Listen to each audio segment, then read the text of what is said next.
it sounds like we're having Bigfoot fun here in Pennsylvania tonight. Good evening, everybody. Welcome and greetings all. And from the East Coast to the West Coast and sometimes into the dimensions, welcome to our Bigfoot UFO, real stories, real encounters. It's March already, gentlemen. It's March already. And we are the Dark Radio Network Project here at America Disclosing Uncensored with two of my brother admins, Bill and Dave, the man who lives amongst them and the king of the network, Bigfoot Network Project. Dave, I'm sorry, Bill Rigby. I told you I forgot everything but the buzz.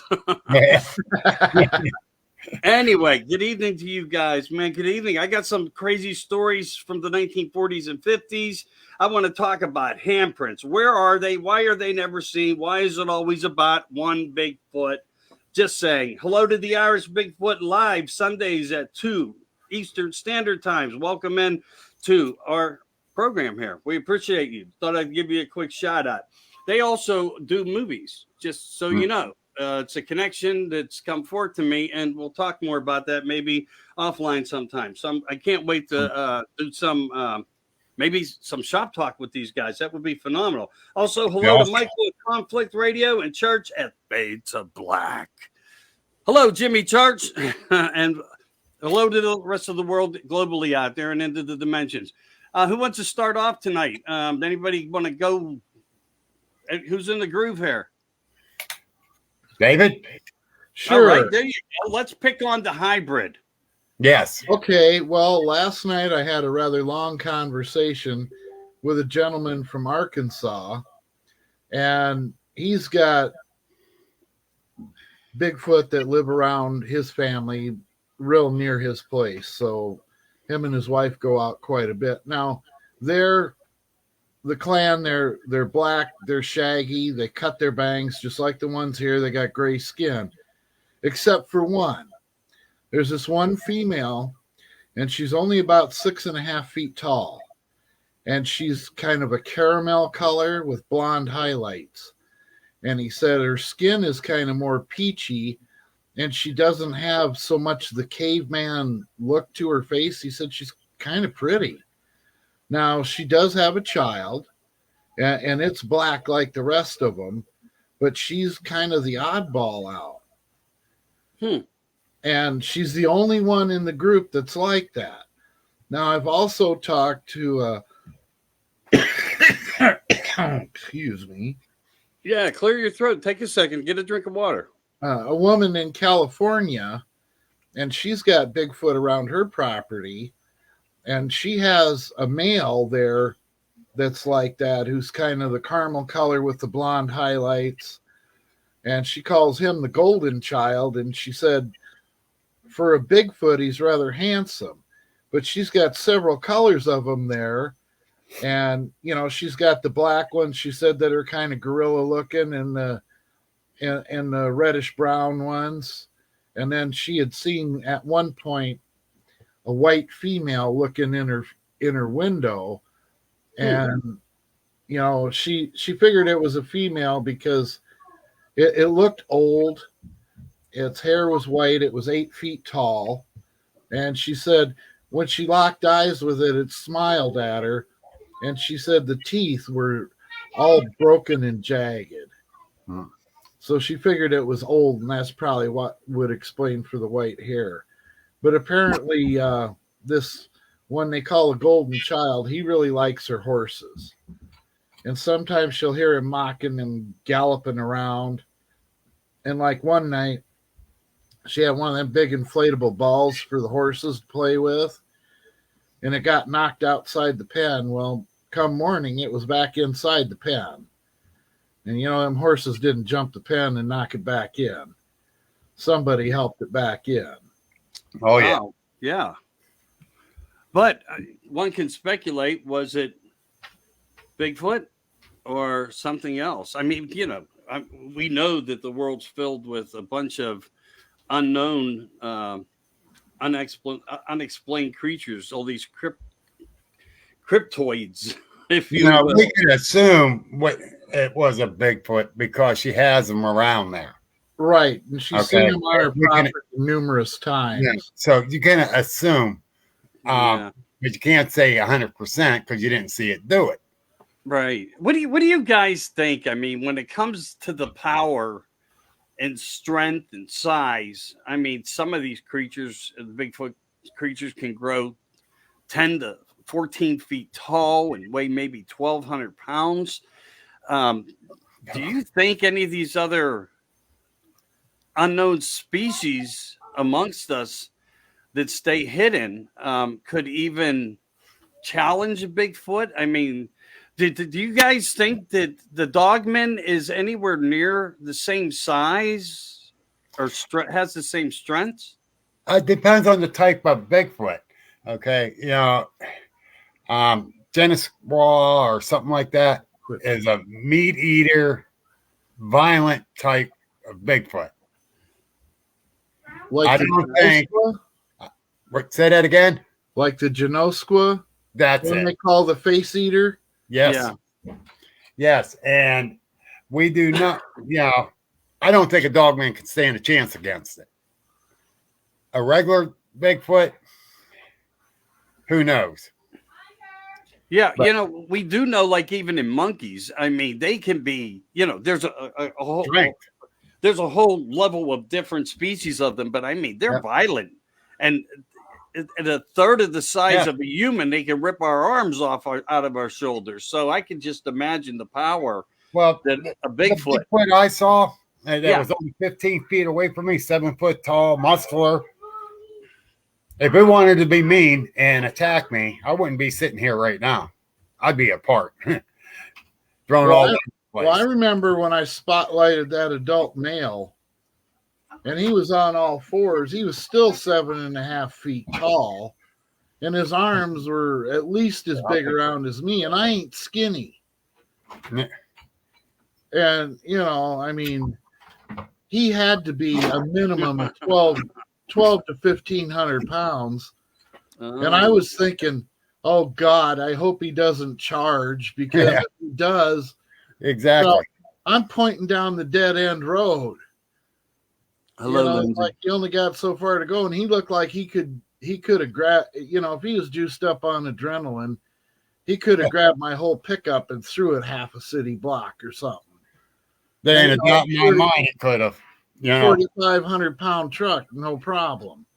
Yeah, I mean, which brings up some logic in a way.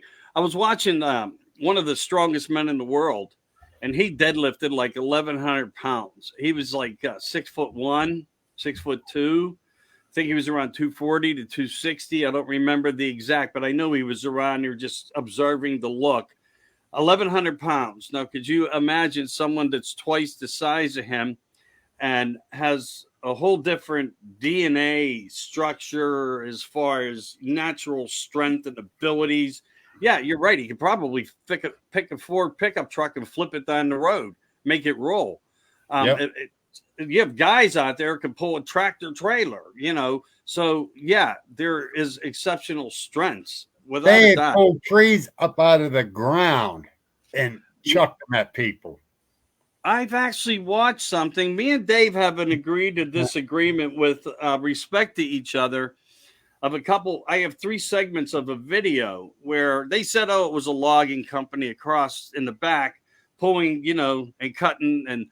But no, this thing has legs. It walks away, and it did exactly what you said. Now, I'm not saying that this was a monstrous tree. It wasn't. In fact, it wasn't.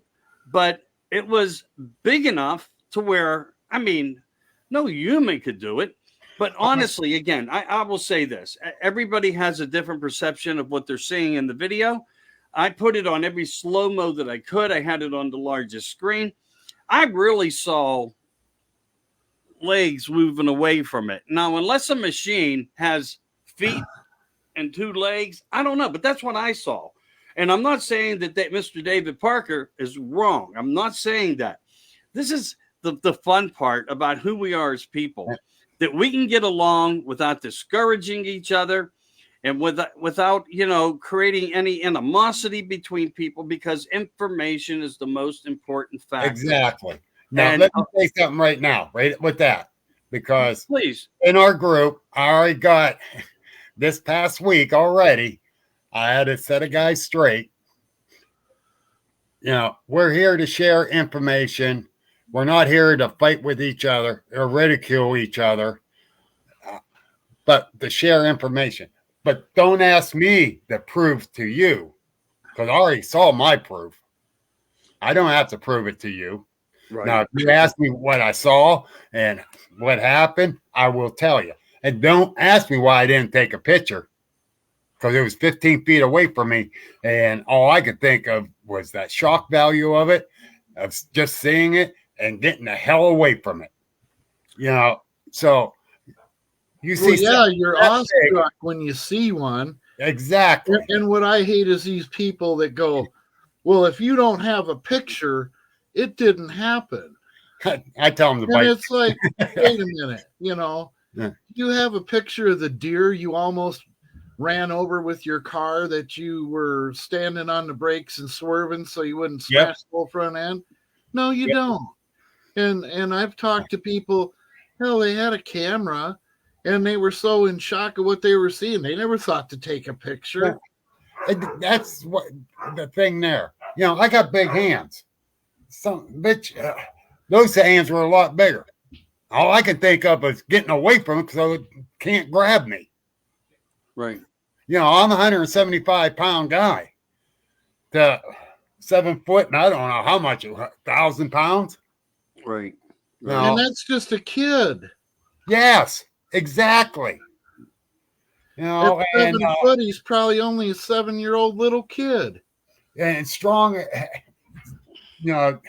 use this term, strong as an ox, but a lot stronger. Like that you were saying about the tree. The thing is, I have seen trees uprooted and shoved into the ground upside down. No man can do that. Well, I got a picture like that where there's a hickory tree that's the root ball part is up in the air. Yeah. And that hunk of wood has to weigh 500 pounds. Yeah, we're going to lift that up. We're going to lift that up and jam it in the ground. Yes. And it was stuffed in the ground upside down up against an oak tree. Okay. Let me say this to you, not because of me, but because of questions. Okay. For one, evidently we have people that want to see us with lights on. So we have a little bit of an objection of our light settings. David, I guess they want you to come out of the dark. Greg says, wow. I know. Well, my light in this room burnt out. I don't know if something that got up in the attic chewed it or what, but I don't have a light in this room. Yeah. So that's how it is. I hear you. We're also going to send a special hello out to Lindsay and thank her for stepping in. Greg's here. He says, now look, gentlemen, if you see a Bigfoot on a regular basis, you're going to have a camera with you. I get what he's saying, but in that moment, you don't have that specific time. I've seen things. I've talked about them with clarity. And sometimes you have to be careful what you wish for, because when you're in that moment and it does occur, there's a fear factor of a different sense, a different common sense, and a different evaluation in your mind saying, what did I wish for? So exactly. I'll just say that to you. You wish that there was a lot of people around you, one, to help you witness it, two, to save your goddamn ass, because that's part of the issue of it. Well, we do freeze under pressure. We're human. We do freeze under pressure. Let me say something to Greg real quick here. Go ahead. Talk to Greg. I would love to have a camera at that time. Actually, I had my phone in my pocket, but I didn't even think about yanking it out. I'm not scared of anything. Nothing. I go up against the biggest thing, but that SOB scared the living shit out of me. I want away from it. Yeah. I'm not thinking about taking pictures. Now, like you said, on a regular basis, they're going to be there, but don't forget, a lot of trail cams don't pick them up. because the sound of the trail cam taking the picture, the infrared eye, got a, Well, the deer you are know, always looking at the trail cam, so obviously Yeah. they make noise. How many times you see a trail cam picture of the deer looking right at the camera? all the time. Right. Probably Yeah. most of the time. Yeah. Yeah, but well, Greg says fair enough, but he also said this because I want to give Greg fairness because he's making conversation with same with Richard Scott's on, aka In Disguise tonight. But Greg says no one's ever without their phone, guys. Respectfully that's and right. lovingly. Wait, I gotta let me finish. Yeah, that's right. Quit I'm being agreeing so with anxious. you. You I'm big agreeing brother. with you. No, but anyway, he's just stressed. You know what the whole thing is? Yeah, you can have them with you, but you go to take a leak behind the tree. Come on, you look up while you're doing it. You know, let's just say that's the case. You're stopping that heartbeat. You know what I mean? You forget what you were in that moment for. Even I don't Yep. know. I'm just saying. But go ahead, guys. You get where he's at. You want to Yeah. make any comment? I agree back with to him? Greg. We all got our cameras, our phones with us. But like Yeah, but he said, the fair only enough. He thing doesn't for- blame me either for wanting to get the hell away. You know, but he's right. I did have my phone with me, but I was not Encounters thinking are about brief, it. though. Yeah, they Encounters are. are so brief. They're in the Yes. flat. You know, you only see them like between 3 to 5 seconds, and you're too much in awe to react. Yeah, just like a And you're ghost. trying to pay attention to him because you don't know what he's going to do, and you're not thinking about your phone. True. And you're Now, right. Dave, you live amongst them. Now, I Yes, can he does. understand where Greg was going with this too. You know, but do But- you see them all in the same area all the time, or are they spread out around your property? Well, you can hear them all around. I mean, they make a couple passes through. They pass by my place on the way to where they go to sleep. Okay. And I don't go over there because the last thing I want to do is come up upon one that's sleeping or something. And if he wakes up, then in a panic, and that's when stuff can go wrong. Very I much don't want so. to deal with that. Very much so. And now earlier today, my son and my wife were walking back from by the barn. They were looking for a particular cage I had to, because we got to bring the kittens into the vet and get them snipped. And when they come back, my wife was standing on the deck with me, and I kind of seen something black back by the woods, but every time I moved my head, she'd move her head right in the way, and I couldn't get a good look. We were having a little miscommunication, so I'm not saying it was one. I'm just saying that it was a possible because there was something black there, and after, it's like, okay, honey, just let me look, and then it was gone. I don't know. All right, I got to tell you guys a little thing.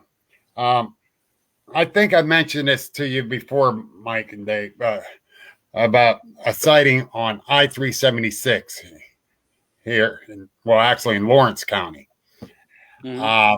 It was hit by a vehicle. A lady drove past it. Now, I heard from other people third-handed, 2 other people third-handed, that one was hit on 376, 422 bypass, I call it. And it was near Mitchell Road. Well, she come up on it right after it was hit, and it's laying in the medium, on the berm of the medium. And she saw the hair, and she saw the butt was ripped open. She saw the meat of it. She don't know if it was dead or alive, but it was laying there. She kept on going. She was too afraid to stop.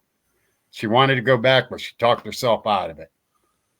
I was watching something last night, a video that was sent to me, and then it was posted on our main group page about down there on I-376. One was spotted short way, like a mile or 2 farther down the road. And it happened like a year before.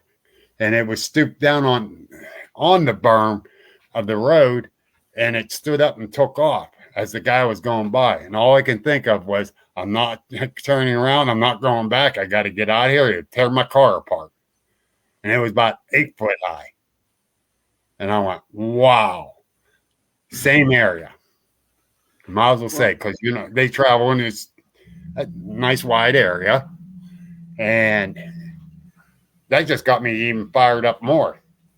Yeah, I can imagine. I'll give you one that's similar to your story, but not quite the same. Something that was shared to me. I don't know. I'm going to guess on the time shared. The gentleman is now gone, but you know he was always very truthful. His stories always collaborated. They never grew. The expression on his face, the look in his eyes.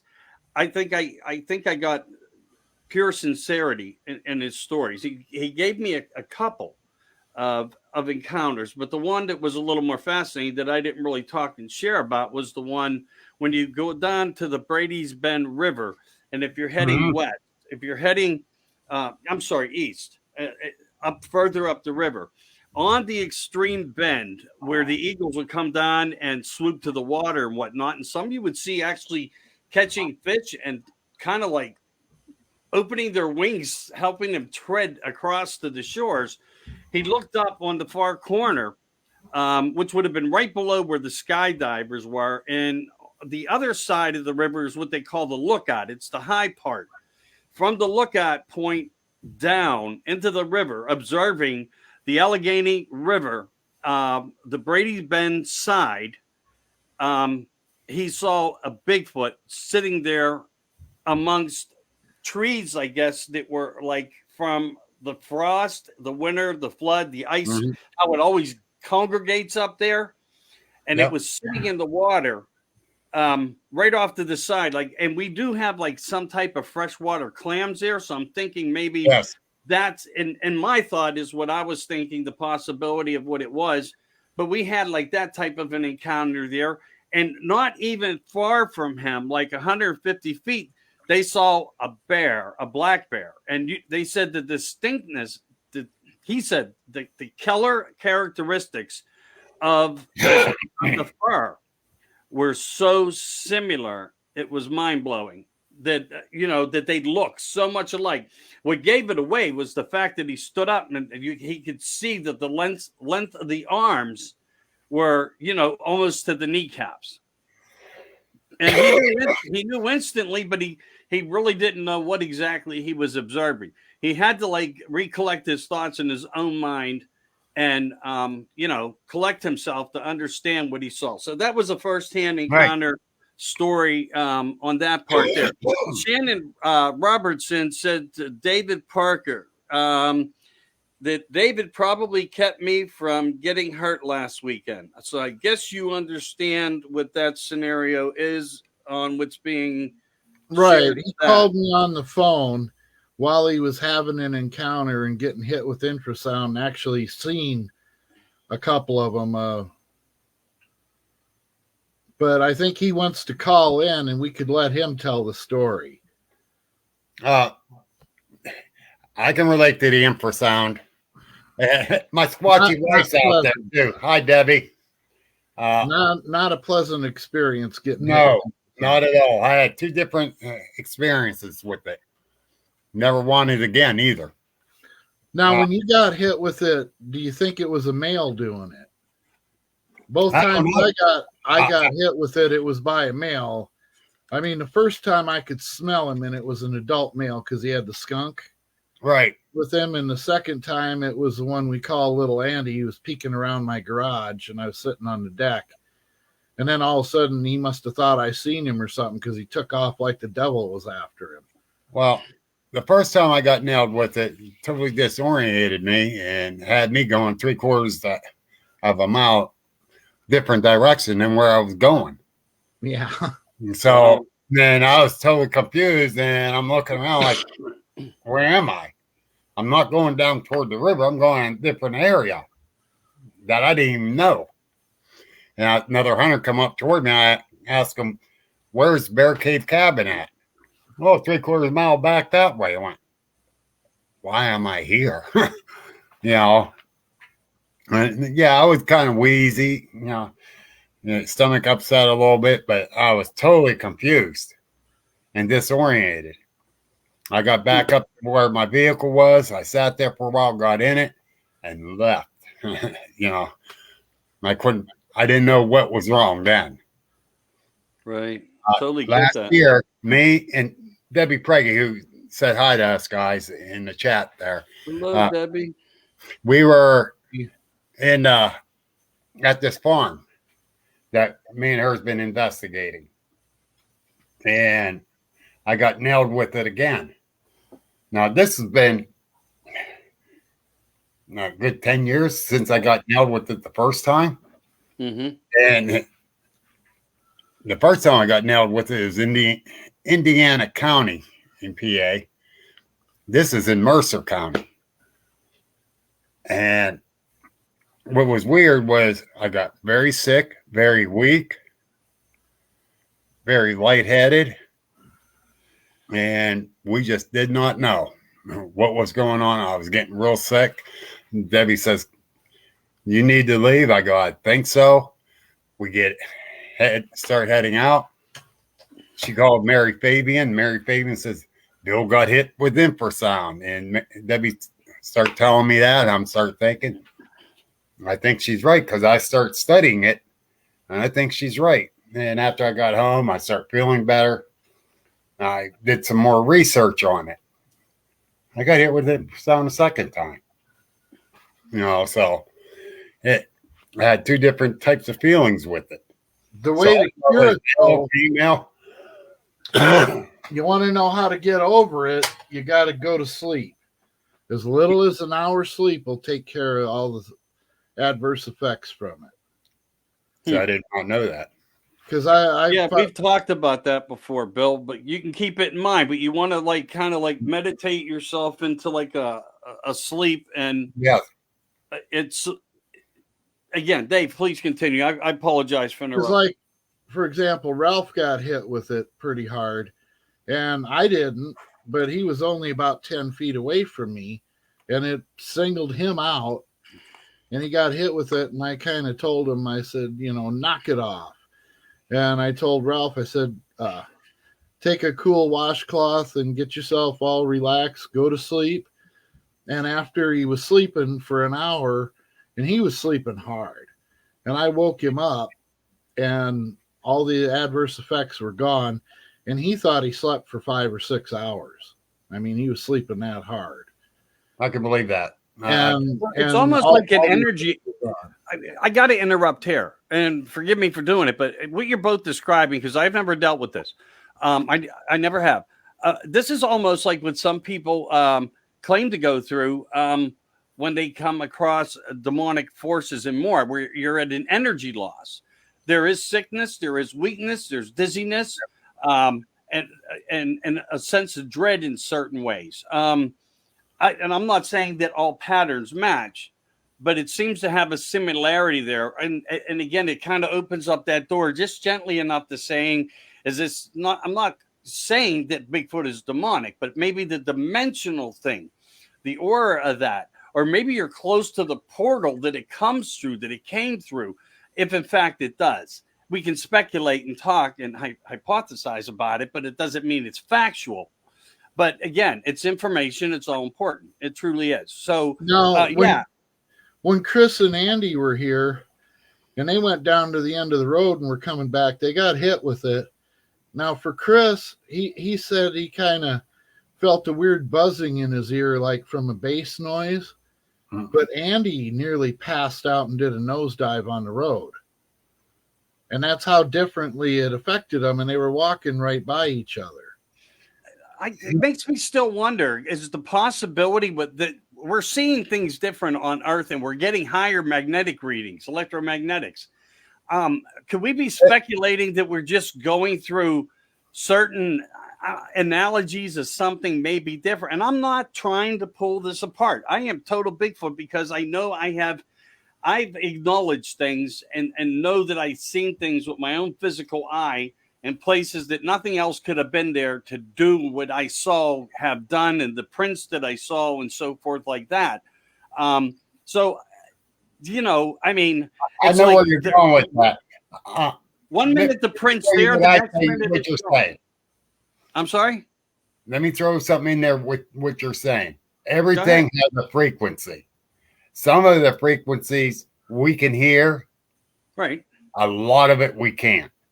And that Well, infrasound, infrasound is beyond our range of hearing, and it's a low exactly. frequency based sound. And when I got hit that time when I was with Debbie, she wasn't that far from me, but she didn't get hit. They nailed me. They Yeah. wanted me out of there, not her. Because you're the male. They saw Mhm. you as being a potential threat. Exactly. Now, I've been following some of these researchers down in Florida, and they've been detecting radio frequencies when they're having Bigfoot encounters.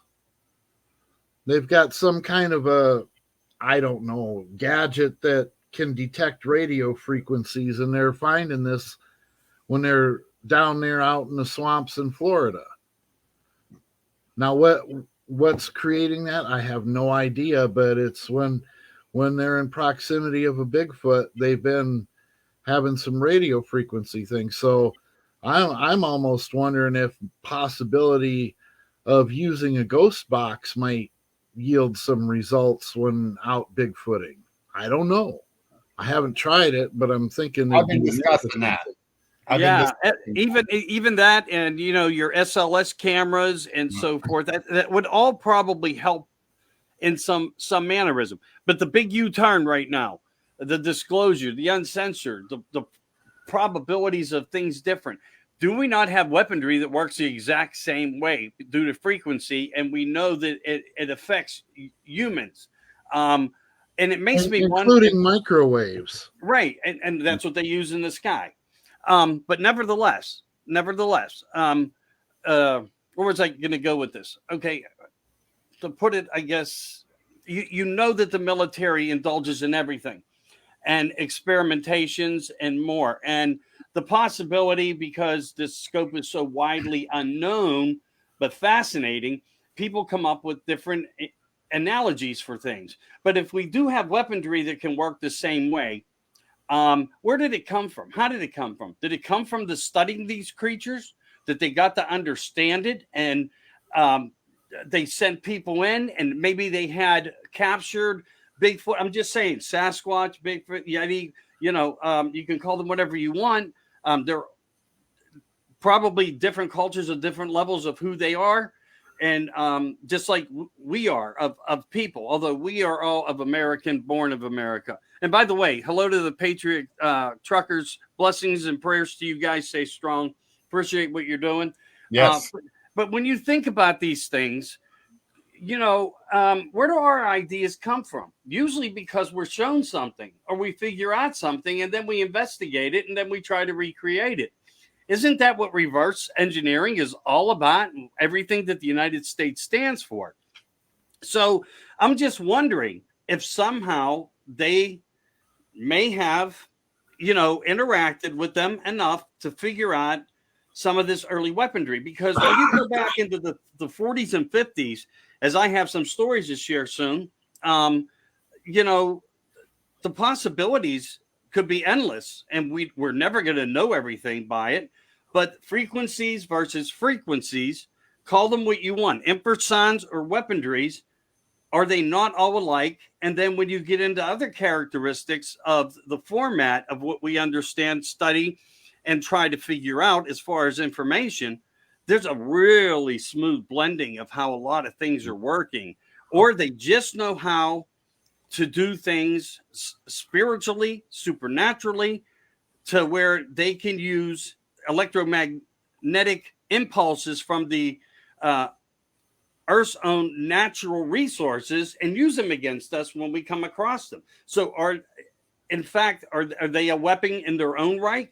And I would have to say that they are, because what animal in some facet doesn't have some ability when it comes to prey and protection? Lions, tigers, even Right. they use infrasound. Right. That is It's a very big scenario of truth. yeah, so yeah, I believe different governments have studied that. And Sure, they have. Anything they can weaponize, they want to look into it. yep. And I'm not catch a Bigfoot and was studying it. You know. Hey, we should also say hi to Mary tonight. She's got all the Bigfoot products on the Pennsylvania Bigfoot Project.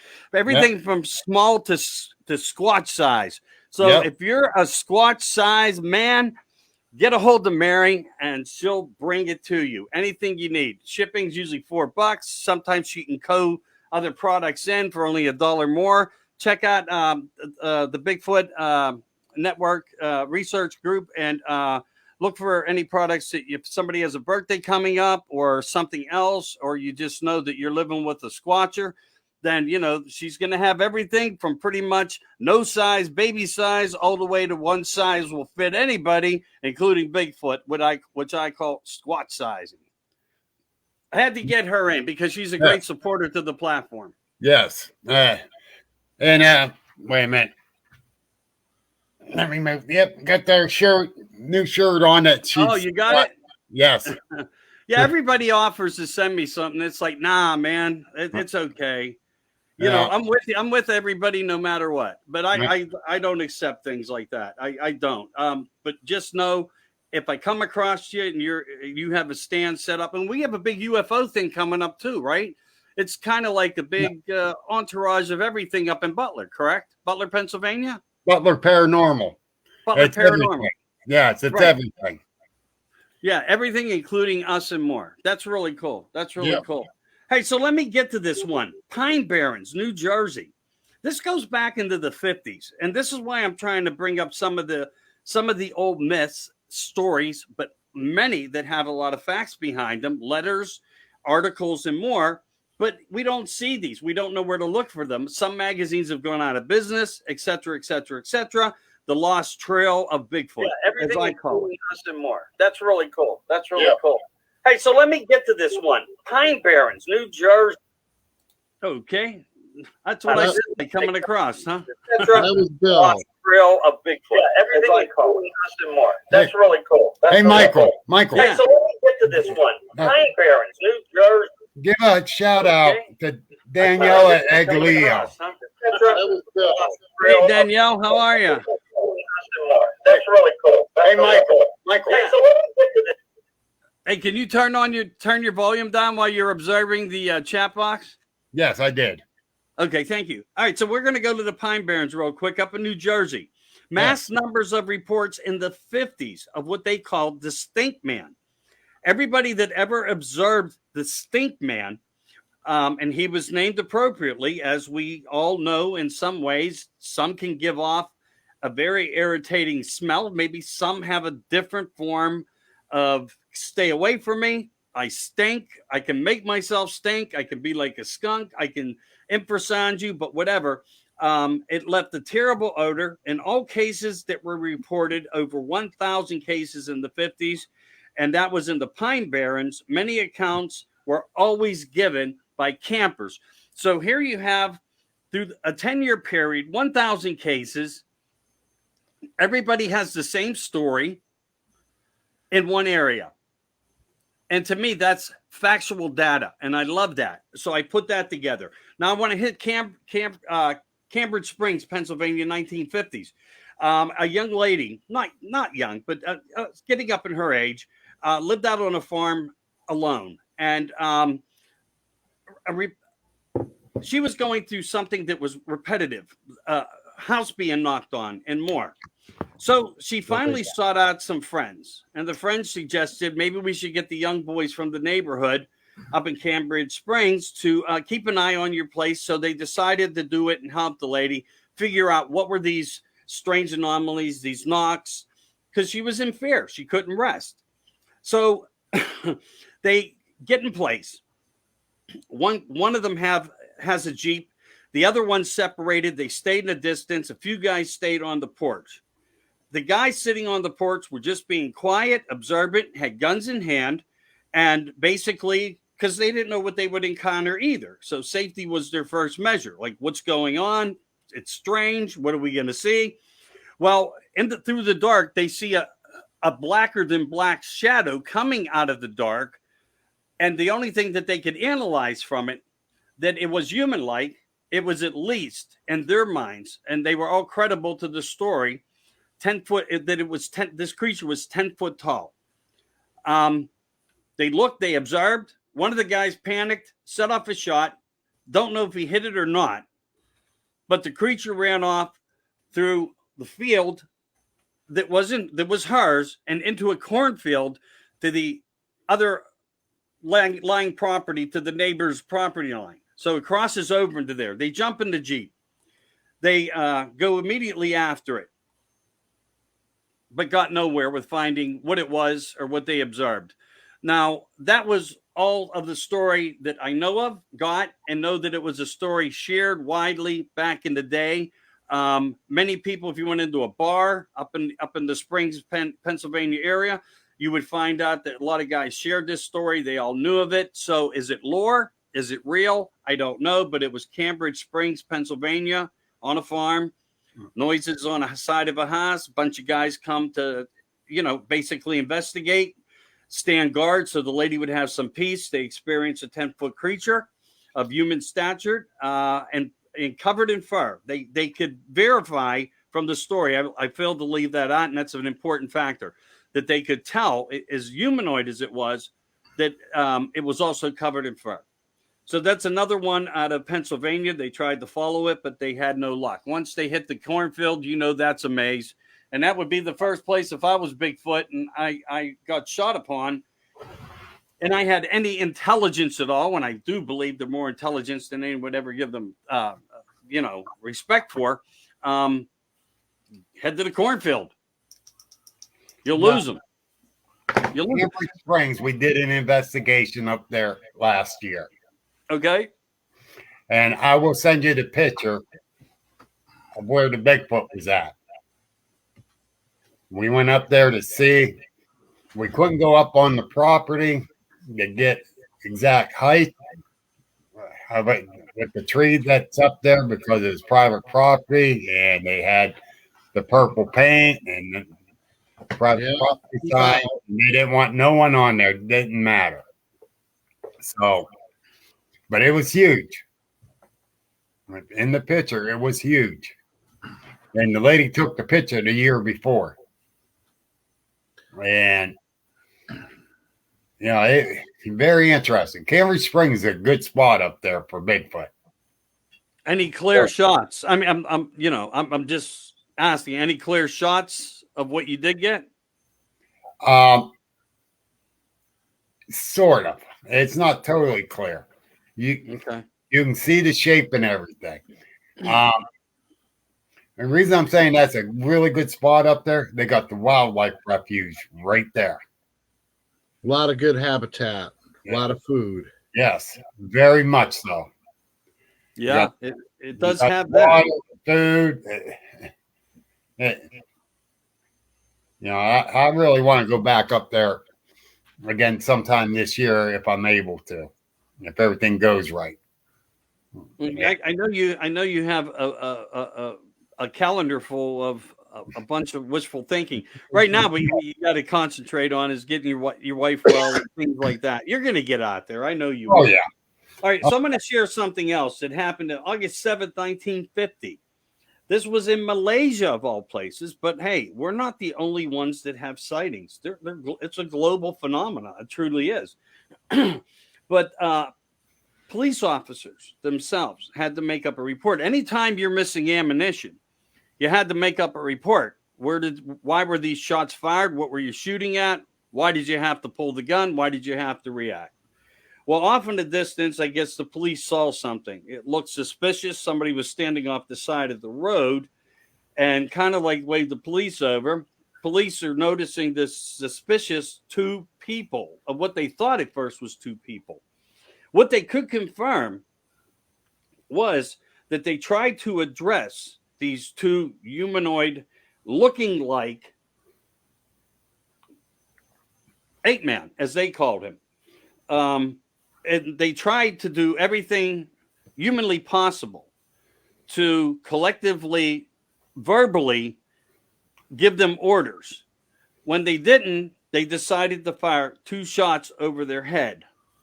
In the movement, they were able to tell that they were both.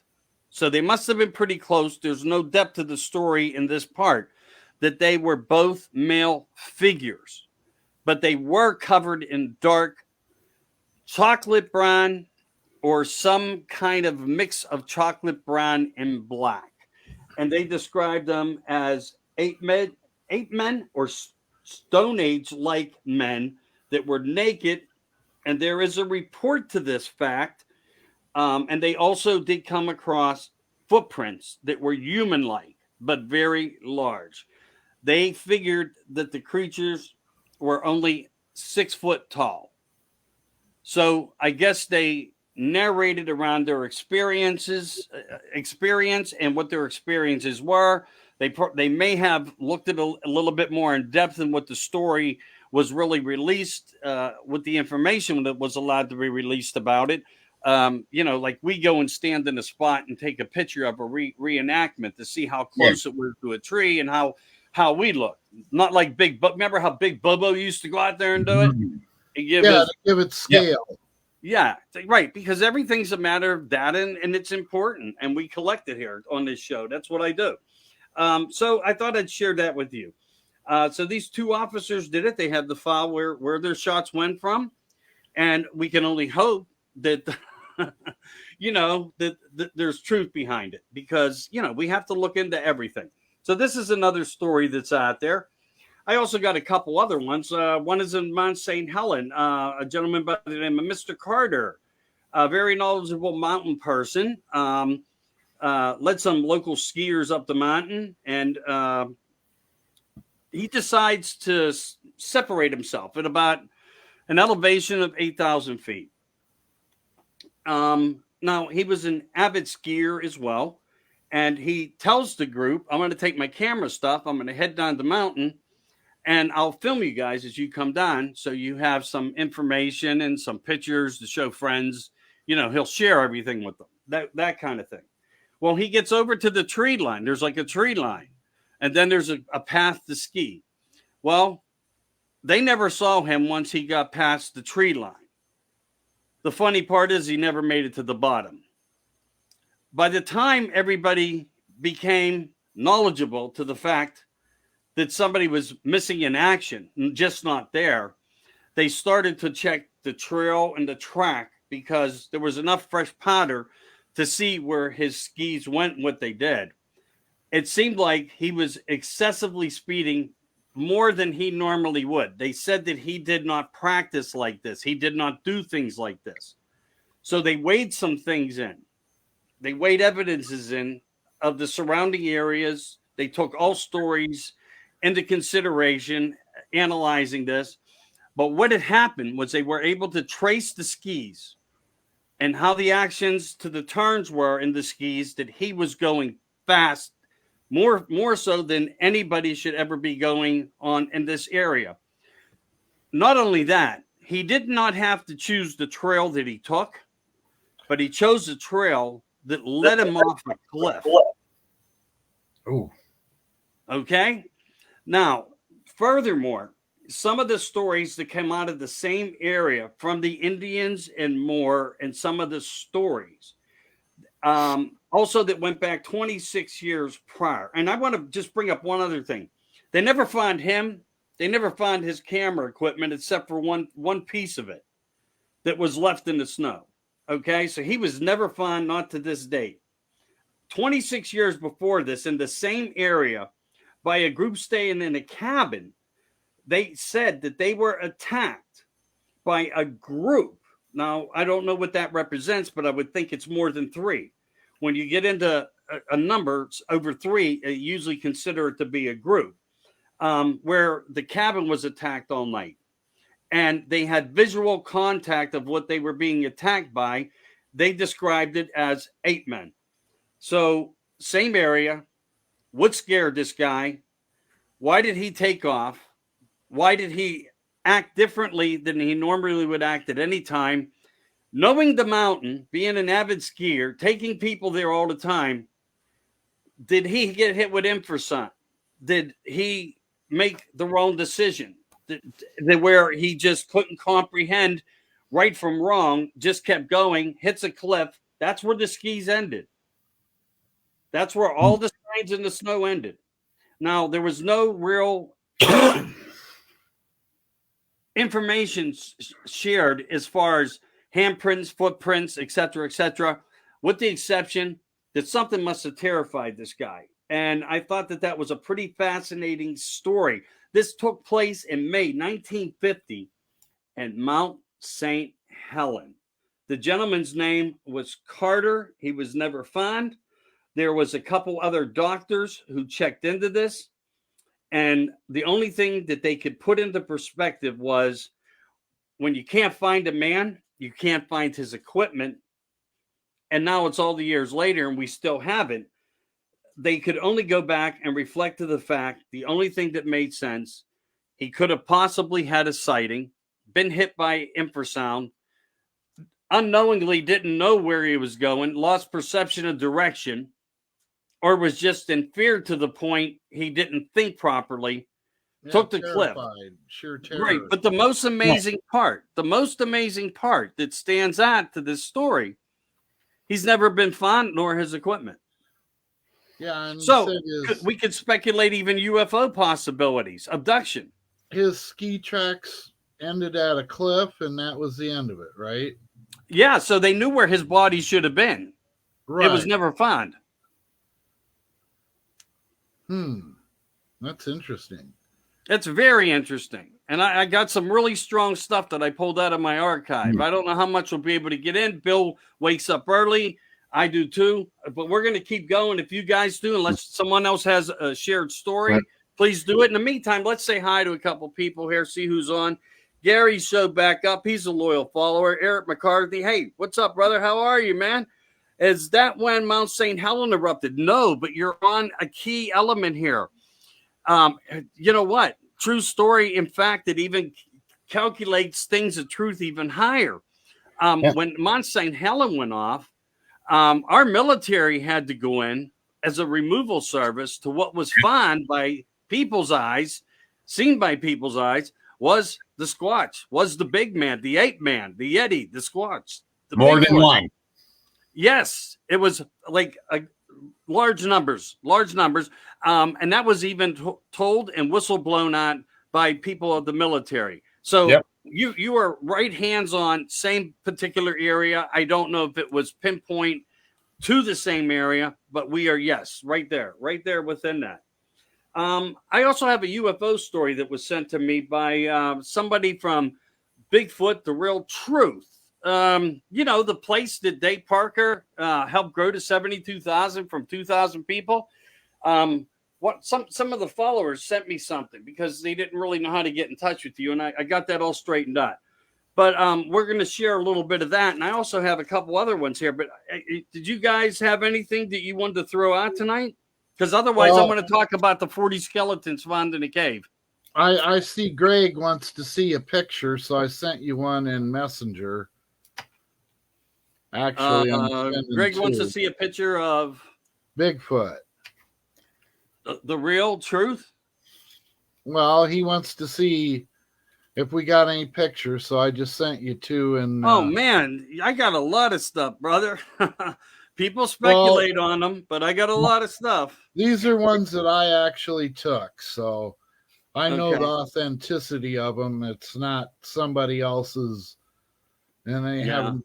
The only thing is it's been magnified. Well, you know, some of the ones that give mine a factor of proof is the fact that they were taken before internet was really scandemic. Yeah. Okay. I share those ones that people say, "Oh, that's skeptical." All right. Well, you know what? Somebody pulled them all out of their butt. It doesn't happen like that. But everything is important. Everything is a sense of truth until we analyze it different. I don't specialize in camera fraud, photography fraud. I do not do that. I present it as fact, and I let everybody create their own thoughts and opinions, as we all do. We really respect your opinions, who you guys are, and what matters to you guys. But are you guys familiar with the I don't call it a tale. It's actually, there's writings on this. The 40 skeletons found in a cave in Windsor, Ontario in the 1940s, said to be Sasquatch. I don't know nothing about that. Let me narrate through it just real quick, just to create some character. And maybe not. Hold on one second, guys. American Disclosure, Uncensored. Welcome in. What is your name? Where are you calling from? Shannon Robertson. I'm sorry. Say it one more time, and I'll turn your volume up. Shannon Robertson. Shannon Robinson. David, is that a connection for you? Yeah, he's the gentleman who was having an encounter and called me. Oh, okay. Through it. All right. Yeah. Just wanted to make sure. That's fine. I know you have my number. That means that somebody, reached out to you.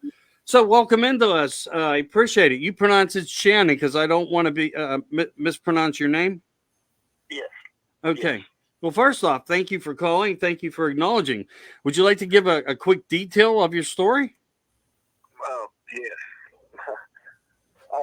2 weeks ago, I was in an area that I had no intentions of looking for anything other than arrowheads, and it's nothing but very high ridges and hollers. It's got creeks, and I had walked probably 2 to 3 miles. And I'd been talking to David on Facebook, and we'd messaged back and forth. We had conversations over the phone, and I got into an area that all at once the hair just stood up on the back of my neck, and I got scared. Okay. And I immediately called another friend of mine. He's from Arkansas. Couldn't get him, and I called David. And I had explained everything to David that was going on. And the first thing that David told me is, do not run. And I was talking to David, and I told him, I said, David, I see him. I said, there is one about 8 foot tall and one about 3 foot tall right beside it. I said, I am looking at them right now. They're on the ridge directly in front of me. How far was the ridge from your eyesight? 75 yards. Okay, so that's not that far at all. Interesting. No. Please continue. And, I talked to David, and I said, but there is all kinds of stuff happening all around me. And I said, I'm scared. I'm really scared. I said, I can catch a movement out of the corner of my eye, and I look, and there's nothing there. But the two were standing on the ridge in plain sight. Wow. And David told me, he said, show them open palms right now and tell them I'm your friend. I'm not here to hurt you. I did. And David told me, he said, whatever you do not run. He said, just turn around and start walking out the way you came. And I did. But as I walked out,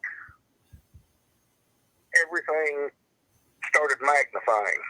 I started to get sick at my stomach, and I felt very, very weird.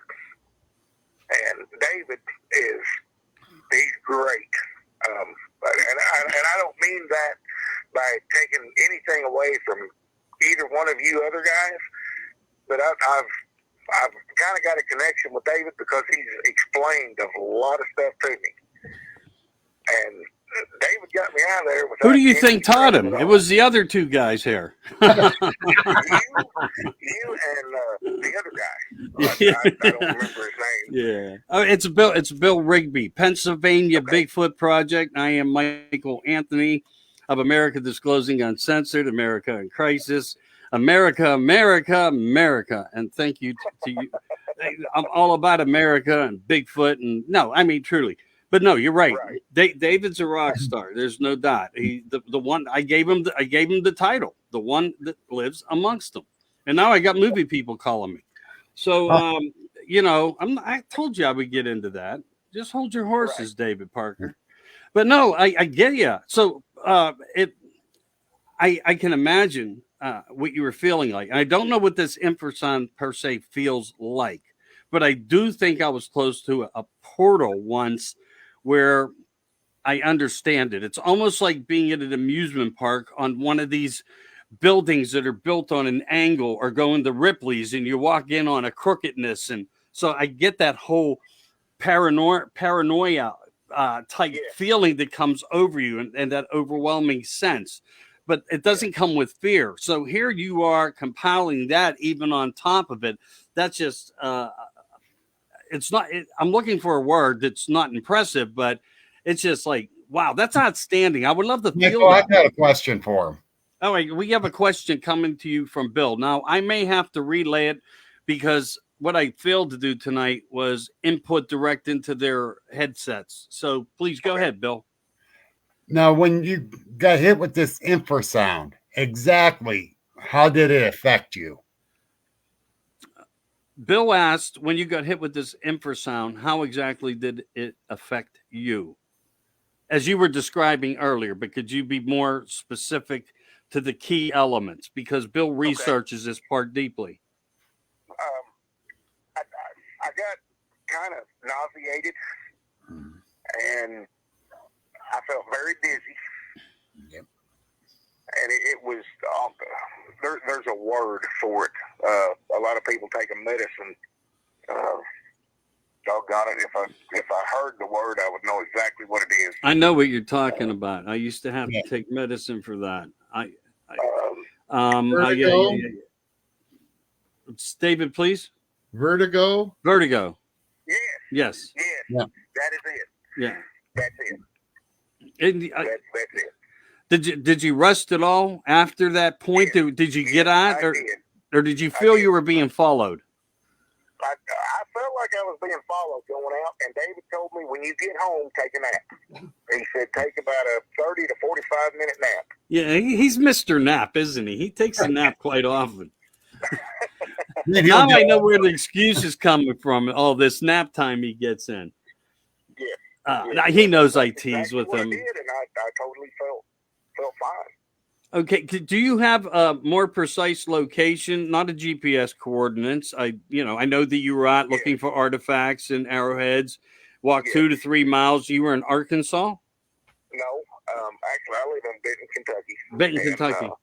I was in LBL. LBL. What that is land between the lake. Yeah. Stay out of there. No, you can't. See, that's the whole thing. We can't stay out of the obvious. We have to go to the obvious. By yourself, stay out of there. Always have someone with you. That's where the massacre ended. Like when I go to bed every night. Okay. All right. So one over there. One over their heads. By yourself, huh? One over their heads. Wait a minute. I might be on a 7 second delay back to them. Well, that's a fascinating story, and I appreciate you sharing it here. I really do, and I know the guys do too, because really we're trying to establish a more respectful narrative of data and how we put it together. So I'm going to write some notes for tomorrow to put you into the book. David can provide your name more to me, and hopefully he's taken some notes as well. Is there anything else you'd like to add to all that you have shared? My first experience, I was 7 years old. Oh, you had experience when you were 7? Yes, I've had 7 different experiences. Dude, I got to ask you a question. Wait, hold up. I got to ask you a serious question then. Are you intuitive? Are you a sensitive? Like, I mean, do you have a perception of things, a stronger sense of smell, and a stronger sight? So you're a sensitive in certain ways, because some people that are like that have a different enlightenment of something that gives them the ability to where things like this happen to people like you more than they do to the average Joe, if you understand. Yes. So you do. Okay, cool. So at 7 years old, please continue. And that was my very first experience. I had another experience, and I believe I shared this with David while him and I were on the phone. My father and I, we were actually deer hunting, and it was a very, very frightful experience. I think that we walked in on a hunting party, perhaps. Okay. It was what we did. We carried two-way radios, and I went to one section. My dad was crossing the field, going to another section, and we would always whistle when one of us got to the tree, got up in our stand, and got settled. Well, my dad hollered at me on the radio, and he said, "Quit whistling. I know you're there." I told him, I said, "Dad, I'm not here." I said, I thought you were already there. He said, "I'm not nowhere near it. You know, I have to cross the field." So finally, I got in my tree and I whistled. Dad said, "I know you're there. Just let it go. We've got 20 minutes till daylight. Just let everything calm down." And all at once, my dad keyed his radio. He said, "Why are you out of your tree coming through the woods?" And I told him, I said, "I'm not." I said, "I'm in the tree." He said, "Shannon, I hear you coming through the woods." I said, "Dad, I am sitting in my tree." And all at once, it was a howl/roar. And it sounded like it was 20 yards away from me. I put my head between my legs and I covered my ears because it was so loud, and it was a scream is what it sounded like. Did you have any type of body vibration when that occurred? It felt like the tree was vibrating. No, okay, that's what I was looking for. Yeah. Well, you said something that was very, very key there. You really did. You know, just as soon as it got daylight, Yeah. I come out of the tree and I took off running to the truck. Okay. My dad was already standing at the truck. And you were what, 7 years old? Well, no, this time I was 36. Oh, okay. I thought we were reflecting to the 7-year-old period, but 36. You know what? Nevertheless, Yeah. you know, I've been hearing what you just described, where hunters are saying that the damn tree felt like it had a vibration in it when they went to. I mean, imagine the pressure of this beast when it signs off with these vocalizations that they are capable of doing, and projecting the sound as they can. We hear 3 miles away at times, and sometimes you think it's like, wow, that's got to be a quarter mile from where we are, and you fly a drone over it, and you use infrared cameras and stuff, and there's nothing there. You travel down the river and you see an anomaly 3 miles away, and that's where the sound comes from. Or you have a case scenario where you have two people, two groups, a quarter mile from each other, and they describe the same thing too. That it's like that they control the atmosphere when they need to project, or how they project. They cause effects like that make no sense to us, but they have this unique ability in their vocalizations to be able to do it. It's that bass. It's what, David?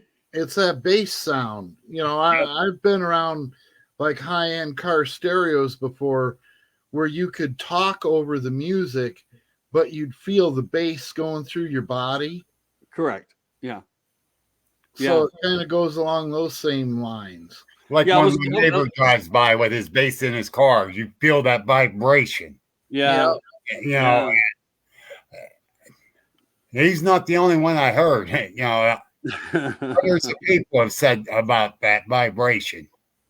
And I know I talked to a gentleman out in Montana who had a female walking across. He lives on a mountain. He's a Native American guy, and he said that a female was walking right along the edge of the tree line, and he was standing on the porch and he was looking at her, and I guess she thought he looked enough, and she turned and screamed at him, and he said he could feel it go through his body. He said he peed his pants. I believe it. He was that I have- intimidated by it. I have heard things like that before, where people just, I mean, could it be part of what their capabilities are, that you have no control over your own body, that you're in that particular place and your body reacts naturally. Maybe not that you're scared shitless to say it. I think he was. Well, I'm not. I get that. But could the things that they can do that we understand more and more that they can do, maybe there's just no bodily control in moments. Yeah. And I'm not trying to stick up for anybody. I'm not. There's nothing to be embarrassed about. It's no different in life if you cry upon the death. The vibration and the deepness of how it was hitting them. Right. You just didn't know what you're going to do, and your body just let loose. Right. Exactly. It just goes into like some type of. There's probably a scientific term for it. I don't know it off the top of my head. But it makes you just wonder if it could be a different type of action that they even utilize that we don't even know that they're doing it. Where it may not be an actual infrasound, but maybe it's an infra. Maybe it's something that's a little bit different because it's you're receiving something that they're sending that's different, and maybe they could just make you even possibly collapse and pass out and not get sick. Do they have different sensitivities or different frequencies that do different things to you? Now I got a question for Shannon. Shannon, there's a question coming from Dave. You tell me if you don't hear it, and I'll relay it to you. Now, when we were talking, you said you had a pocket full of Jolly Ranchers and you left them on a stump. Now, when you went back to the woods, did you go back to that spot and were they gone? What I did, I had took a loaf of bread with peanut butter. I took it to the stump where I put the Jolly Ranchers. I put the bread down and I left. The Jolly Ranchers were in fact gone. Okay. All right. Now, I went back Monday. There was a turtle shell on the stump. Returned a gift. Did you hear that, David? Yeah, there was a turtle shell. Okay. Just wanted to make sure everybody collaborated because I know everybody's getting it through the feed. Because I had forgot to ask him if the Jolly Ranchers were gone. And I told him yes. Okay, could you repeat that, Shannon? Dave was not that he meant to. He kind of trampled your last message. Okay, David asked me if I had taken the shell, and I told him yes, I did. Okay, he did take the shell, David. Yeah, well, as an acceptance for him. This weekend, I have two sons, 8 and 5. Okay, we went out to the same spot. My 5-year-old always carries Matchbox cars in his pocket. Okay. Monday, well, actually, we took another loaf of bread with peanut butter, laid it on the stump Saturday while we were out there. You dressed the bread with peanut butter? Yes. Okay, I just wanted to be clear that you weren't leaving a jar of peanut butter, that's all. Nope. Okay. Nope, we put the peanut butter on the bread, put it in the wrapper, left it on the stump. Okay. Monday, I went back. There was a red Matchbox car on the stump. I took a picture of it, and I sent it to my 8-year-old, and I said, show this to Brody. And Brody told me, he said, that is my car that I told you I lost. Oh, get on. And I asked him, I said, when did you lose it? He said, Dad, you remember when I told you Saturday when we got home, I lost my car? I said, yes, and I thought you lost it on the couch. He said, no, I had it in my pocket when we went walking. Oh. Well, there's a very interesting story. I love that. So well, I shared that story in David's group. Okay. And immediately there was a lady that commented, and she said, "You were being watched, and they seen your son drop the car." Oh, it had to be something of that. Sure.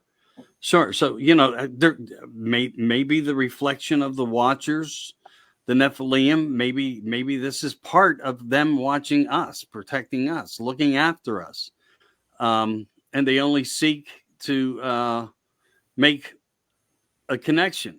One can only assume, but by what you're doing and what you're experiencing, in my mind, is friendship. Yes. It's friendship. And Yes. and you This showed was showed the peace exact by same showing spot your that I hands. was the week before, and I was scared, and I called David. Yeah, but you showed peace.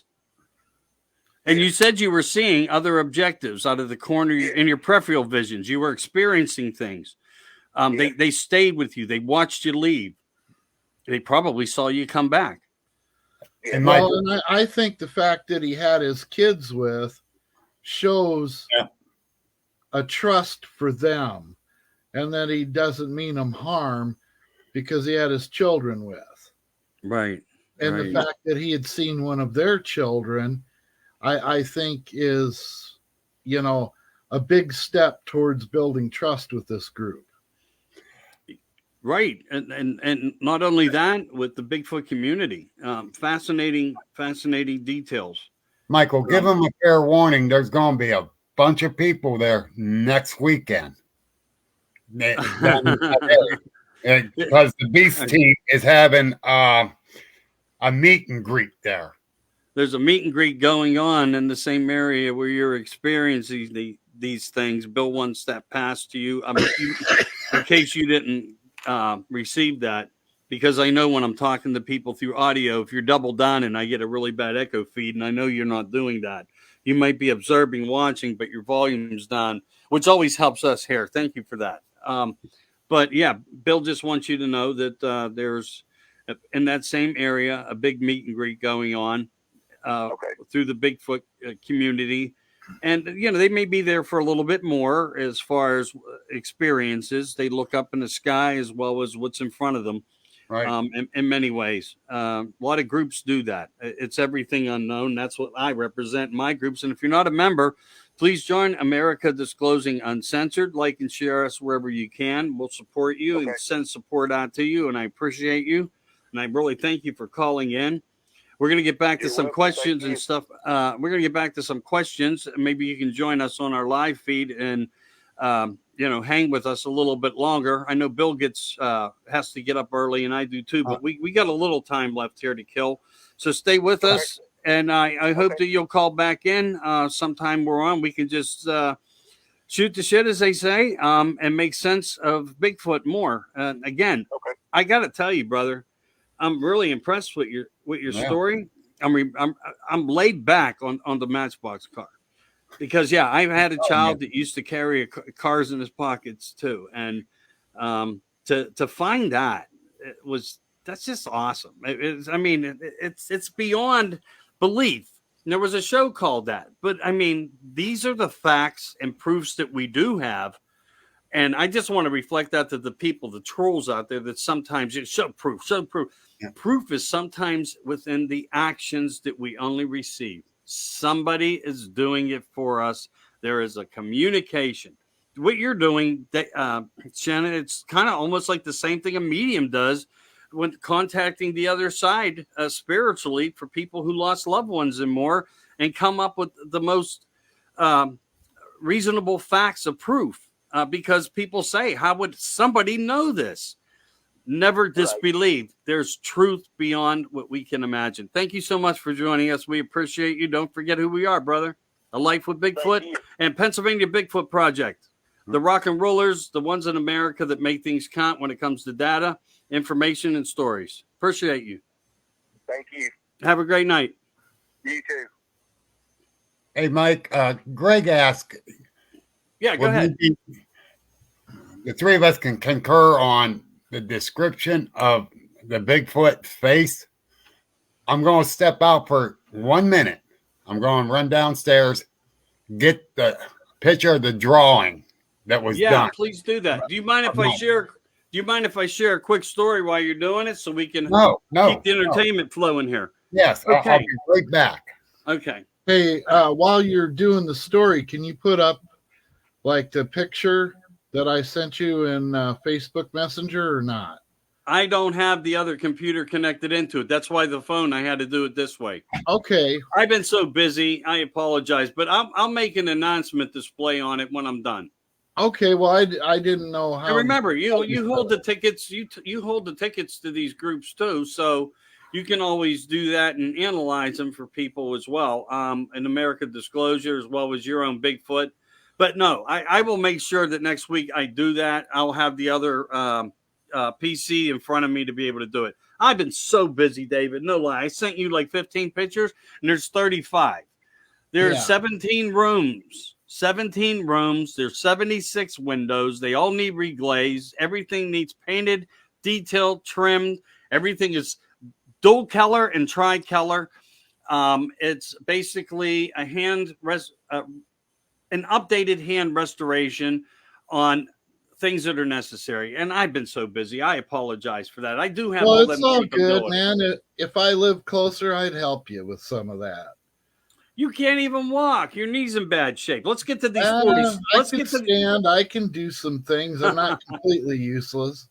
I hear you. All right, let's do a real quick narrative here. 40 skeletons found in a cave said to be Sasquatch, Windsor, Ontario in the 1940s. In many ways were found to be found in ways human-like and in good preservation. Geologists that were called in examined and said that they were thousands of years old, speculating Bigfoot, ape-like, and more. John Burns was one of the ones who made comments on it, and Sam Wallace, okay? That's how they used to call him, not Sam. They used to call him Sam. That was like a nickname for who he was. Sam Wallace, who actually wrote a letter to John Burns, an attorney, saying in this letter, with an article that he wrote about this, letting him know because he was an avid believer in Bigfoot, said that the remains were removed by an unknown source, no names, details given upon them taking the remains.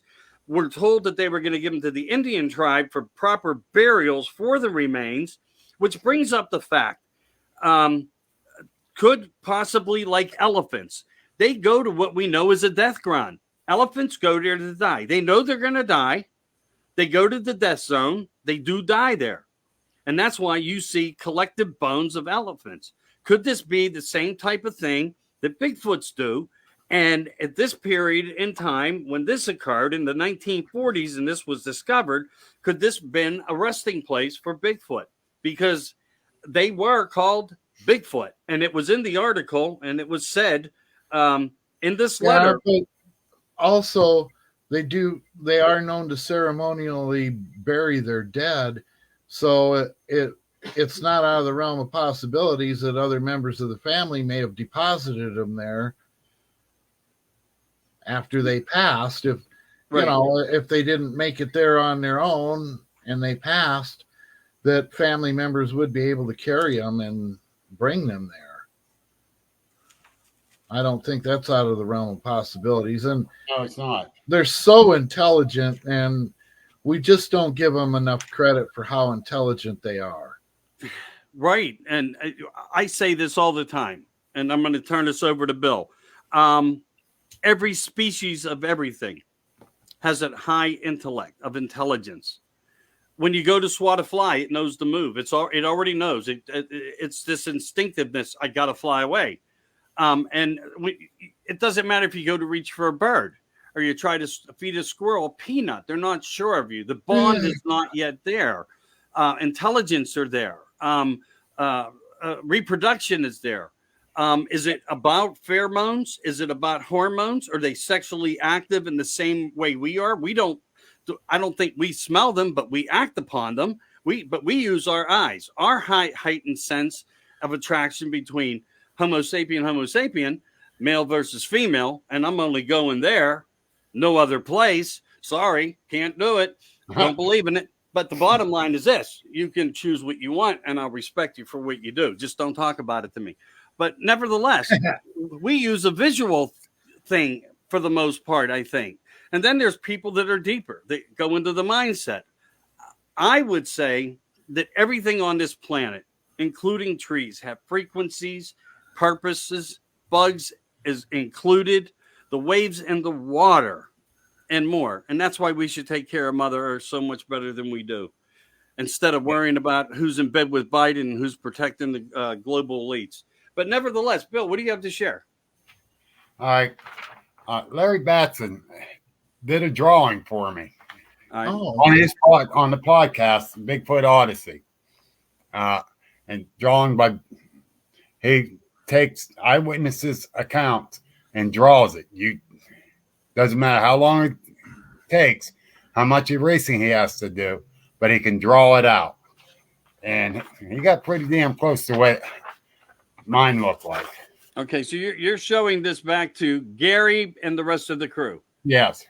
Okay. All right. That's the face of it that I saw. Hold that up for me one more time, because And that's the one you said was like 7 feet tall? Yes, sir. Could you pull it back just a tad? I'm not joking. I'm not trying to be a jokester with you. That's fine. I got it behind my. I'm trying to look at. I'm trying to perceive like a culture of, and what I'm seeing. David, do you see what I'm seeing in this picture? Well, what is it that you're seeing now? Ancient man. I'm looking at ancient man to me. Yeah. Now there's a name for them. The ones here have a lot more hair on their face, including the females. They'll have hair right up to the bottom of the nose, and the only skin you really see is like right around the eyes, because then they've got bangs that come down about to where their eyebrows are that are cut. Now, the gentleman I was talking to in Arkansas, he said that down there they also have the cut bangs. I don't know if they're cut, but it was. Yeah, right down by the eyebrow. Brow ridge. Yeah. They could use a piece of broken glass as a knife to cut them easily. Yeah.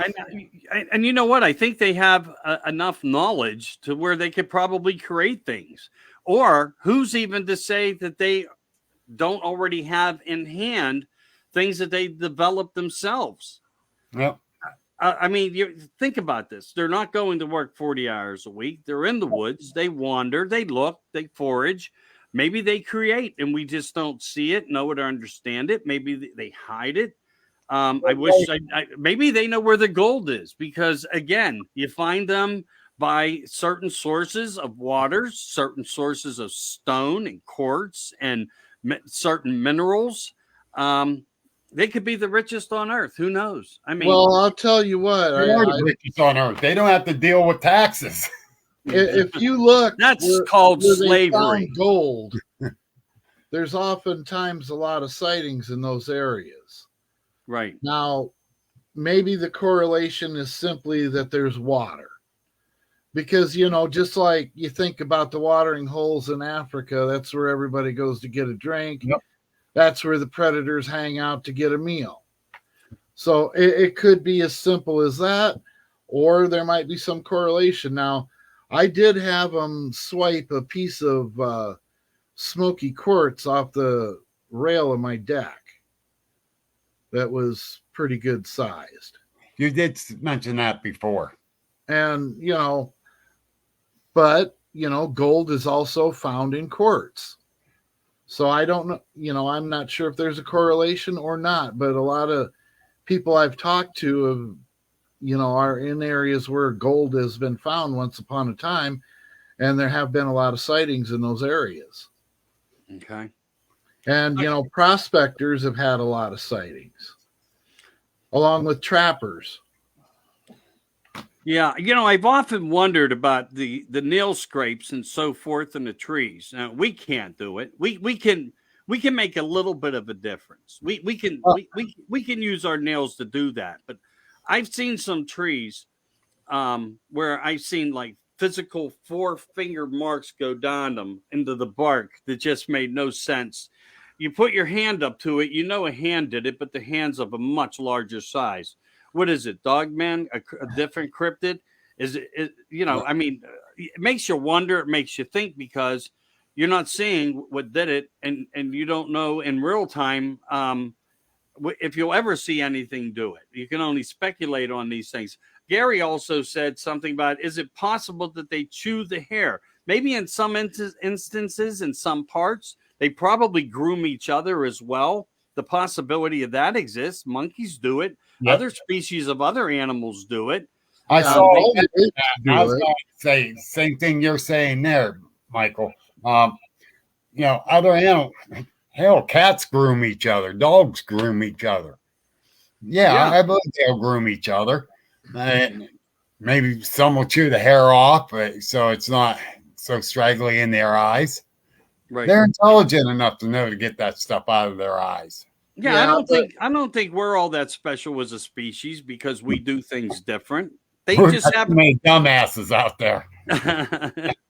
I mean, you're not going to see them walking around with man buns, you know, but I mean, that's just, Oh, you know. thank God. Like saying that, I'm going on a tirade. You know what? Chicks, I'm only saying this, chicks think that's in a lot of ways hot. I asked, they said, Mike, Hey, take off your hat and show me that man bun. And it's like, yeah, right. But nevertheless, you brought up Africa, did you not, Dave? Yeah, with like the watering holes, and that's Right. where everybody goes to get a drink, and that's where the predators hang out to get a meal. Right. Well, I was going to give a little history. A lot of people don't know that, but that was a territory of the UK once upon a time. Yep. I mean, you've heard of occupied Japan and all these other things. They're highly collectible pieces of porcelain and potteries. Yeah. From Qing Dynasty and all those things. Believe me, I know a lot about a lot of things. I really, really do. I have the books on it all. I don't know. I used to like looking for this stuff. I collected it. But you know why? It all connected. And I liked history. And when I found out something, I wanted to know what the history was. And to me, when you have a fact of it, the British occupied, America occupied, you know, and all these Japan occupied Japan and all these different narratives. It's a different form of unknown, but it's a form of disclosure of America, of a bigger thing. Tonight, though, we're talking about Bigfoot. I just thought I'd share the little piece of the history because I do that with people. I knew that Now, if we go back to those claw marks, yeah, I would think that, you know, since Bigfoot have nails like ours, it would be a lot more difficult for them to be leaving claw marks, and maybe it's potentially a dog man doing it, because I would think if they're wolf-like, they would have claws more like a dog or a bear in a way where they'd be able to do that. Well, I mean, yeah, I'll agree with you if they're more human-like, but let's just say that they have a little bit different of a characteristic of a fingernail. Maybe they're like rock razor hard and we don't know it. You know what I mean? Well, we're speculating. But I would just think, you know, I've torn a nail before, and that sucks. It does, but that's all right. That takes me to do it. And David, you know, I'm full of talk tonight. It must be the high that I'm on doing all the work I've been doing. But here's the mind bender for the night, everybody. Somebody show me a handprint. They're not all covered up because they run on all fours. We've tested rabbits. We've tested the little guys, foxes. We've tested some of the biggest dogs. We've tested horses, and they check and measure, especially in horses. It comes into true fact when it comes to racing. They look to see how the stride is, to see if they can teach the horse to run faster for races. I like that measuring tape. You're thinking my level here now. I would be, but we do know that their hands are monstrosities, just like their feet. The point is, nobody's coming up with handprints. Yes, they are. There's a few of them out there. I'm not seeing anything.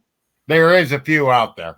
I seen one at the pond across the road, but I didn't have my phone with, and when I got back, I didn't have enough knee to go back and get a picture of it, and then it rained, of course. Of course. Well, That's you my know, life. this is where the importance comes in.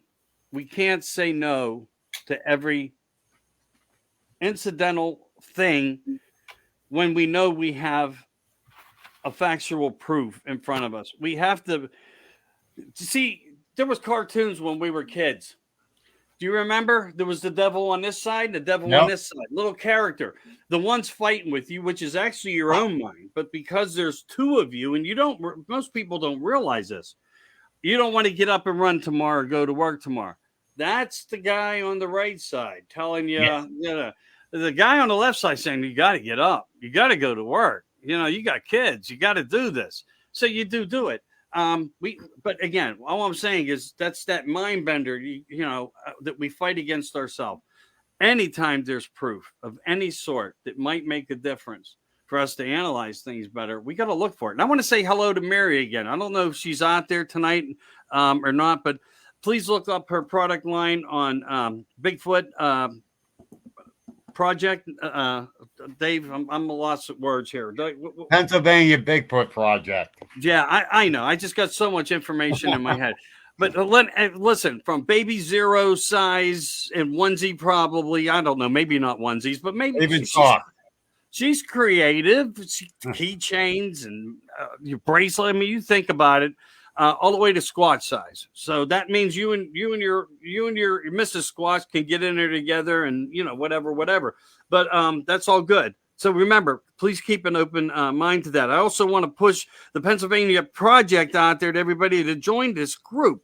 What might we being shown here? Looks like a knife. Yeah, it is. With the Pennsylvania Bigfoot Project on it. Oh, okay. I do take free things. No, I'm just joking.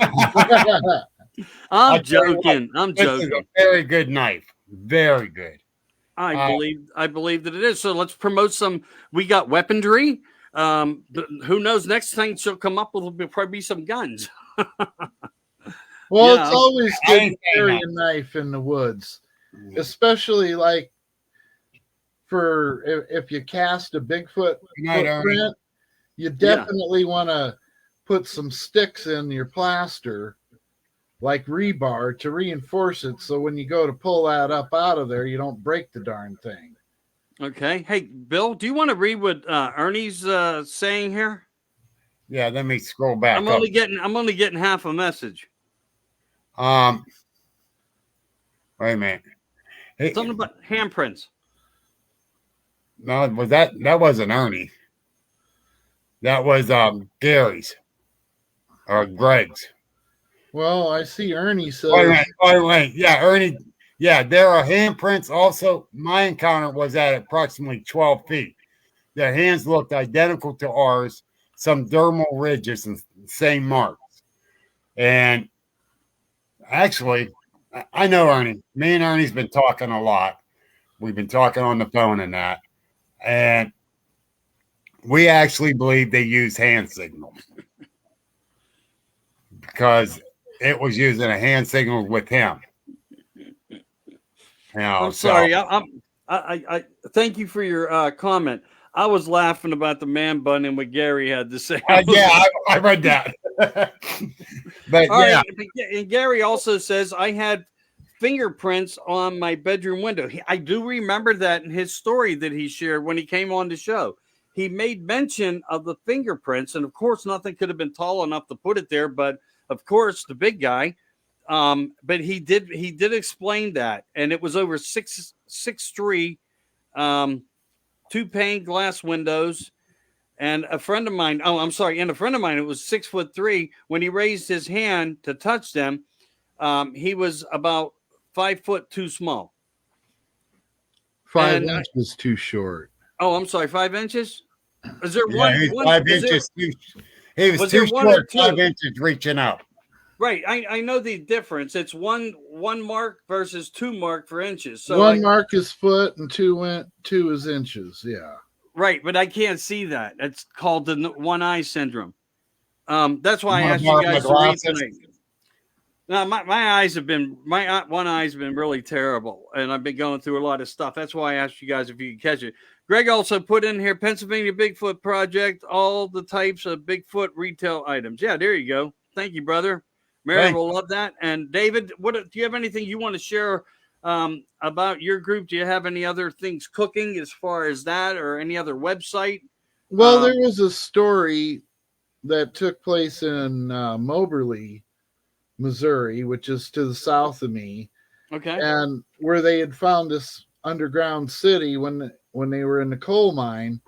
And I just wanted to say that they did find a skeleton there. Now they figured that the coal formed between 265 and 350 million years ago, and this was underneath of that.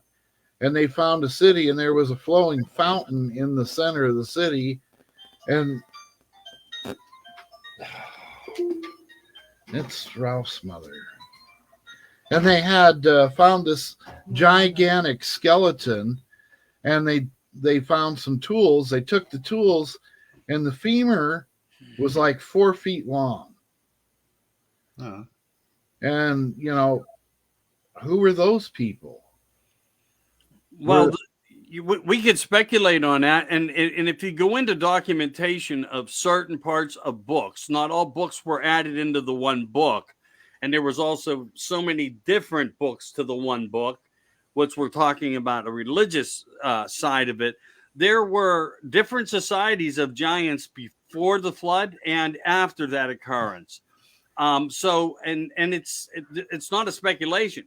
If you read passages and read certain parts of the book, you will find, and other books, you will find information on that there were more than one culture of giants. Yeah. And I've just been running across some interesting things lately. Like they found an ancient gold mine in California where there were tools that, when they tried to date them and stuff, were well over 120,000 years old. Wow. And, that nobody thought that there had been people on the continent at that particular period of time. But obviously somebody was, if they were mining gold. Yeah. Yeah. And, it's really strange when you think about it, too. The meaning behind gold for so many hundreds of thousands of probably years, not thousands, but probably hundreds of thousands, that, what was the importance behind all of it? Was it always for the purpose of jewelry? We hear of, visitors who destroyed their own atmosphere, and they used it as a reflectant because they had a place of two suns. So they had to treat the atmospheres like in a way that we are now, and by making a reflectant and changing the atmosphere to try to protect the place that people live. So the narratives of how gold's used in softwares and more, I mean, it's all over the place. And it's probably, in my mind, somebody before somebody before somebody before another culture of another people. Somehow there was information about the importance of that mineral. Yeah, and they find these underground cities, and I also read that down in Ecuador they found another underground city. They're everywhere. I mean, it's unreal. And even us, the Americas. I mean, when Phil Schneider did his release about an issue that he had underground, and he was a geologist and an engineer who built for the military industrial complex these underground cities. I mean, he said that we were near 200. He died years ago, and we were already, when he went through an incident that occurred. And if you don't know that incident, look it up. Mind blowing on what we have and how much is going on under the earth. And it seems that we look for places that existed, we rehabitat them and ventilate them and reutilize them. for the purpose of our military deep state industrial complex. I want to get to a story, though, that I promised to a person before we go off air here. I really want to do this for this young lady because I know she follows the groups and stuff. Hoping I can come across where I put it. Please be nearby. Please be nearby. Here it is. Okay. So this is a little different. We've been talking a lot of Bigfoot tonight. This is a little bit UFO. Hi, Michael. How are you? Like your podcast. Thank you for that, Linda. We appreciate you too, all of us here. I just watched one about the aliens and Bigfoot and so on. I thought I'd share my experience I had back in 2012. I was living in, I believe it's pronounced Whitner, California at the time. I went to stay about a week at a girlfriend's house. While I was there, she told me to look at the screen of her surveillance camera she had facing at the front of her house. The first unusual thing I saw were different shaped ships in the sky. They were like see-through. Now, I get that. Bob Lazar even talked about that. If you stood under the ship and looked directly up, you could not see the ship. But if you stepped aside from the ship, you could see the ship.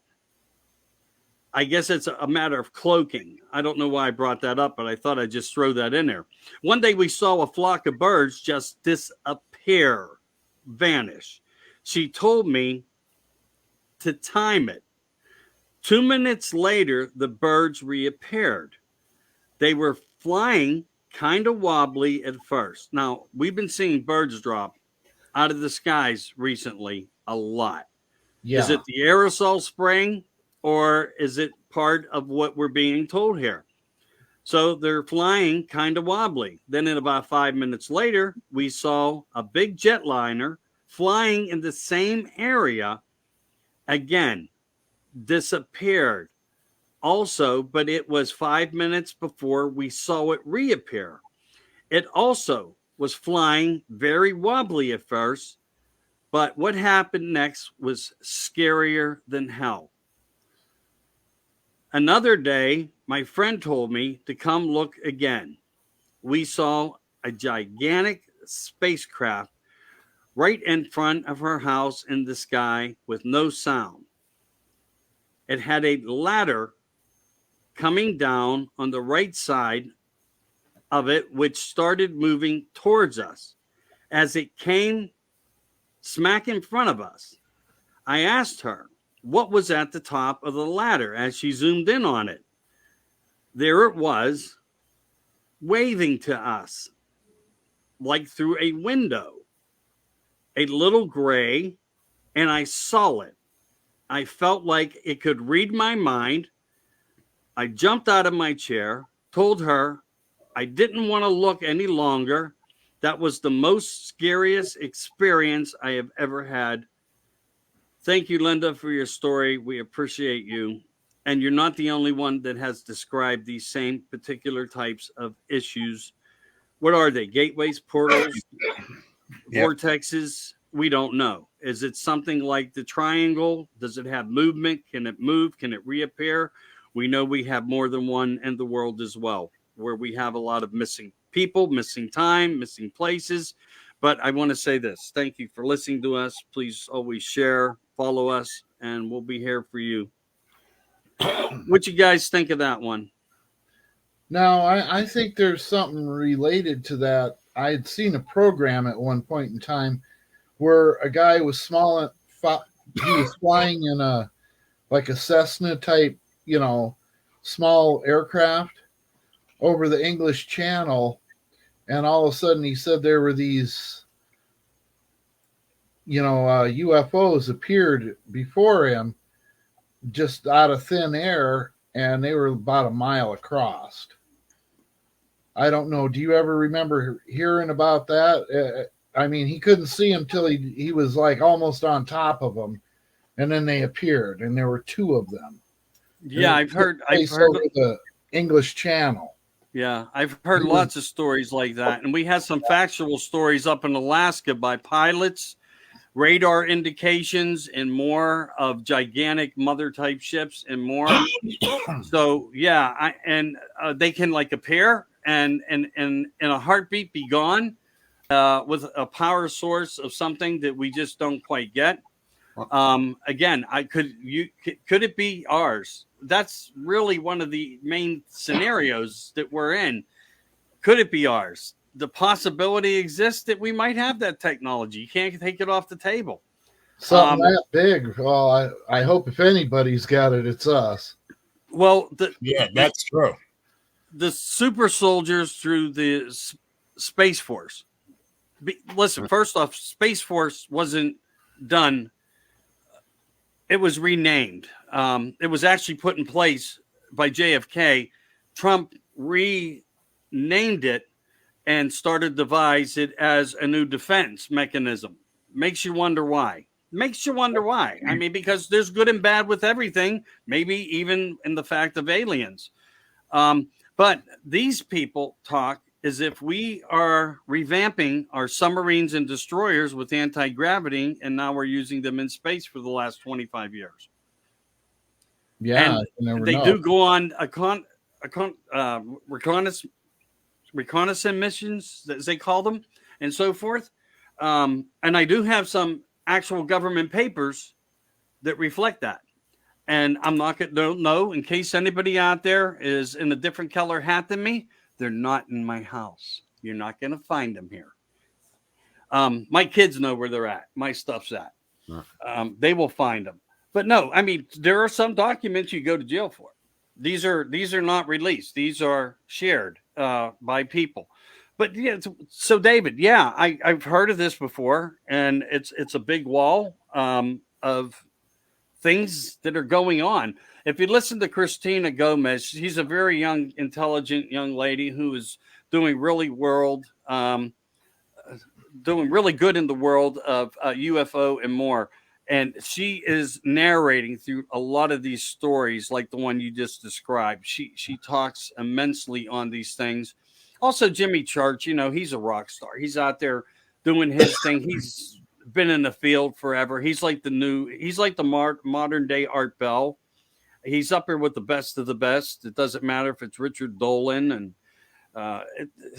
God, I could say so many names it wouldn't even matter. The point is, no matter where we're at, what we're looking into, it's unknown, and we have to speculate on it all. Even though I truly believe if anything has been disclosed, it has been UFO activity since the 50s. We have been told the things.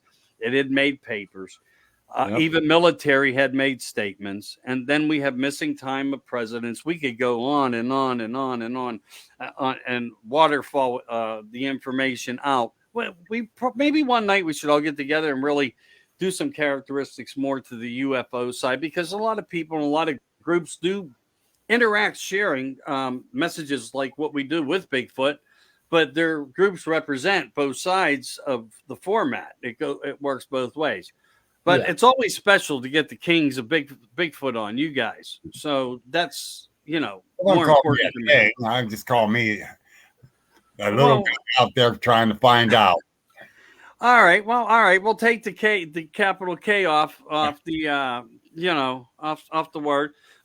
But no, it's true. I mean, you both have done and succeeded very, very well. And your firsthand experiencers. And I find that fascinating to be able to get a couple of guys to come into the show here that we group as like a part of a family of facts and stories and more.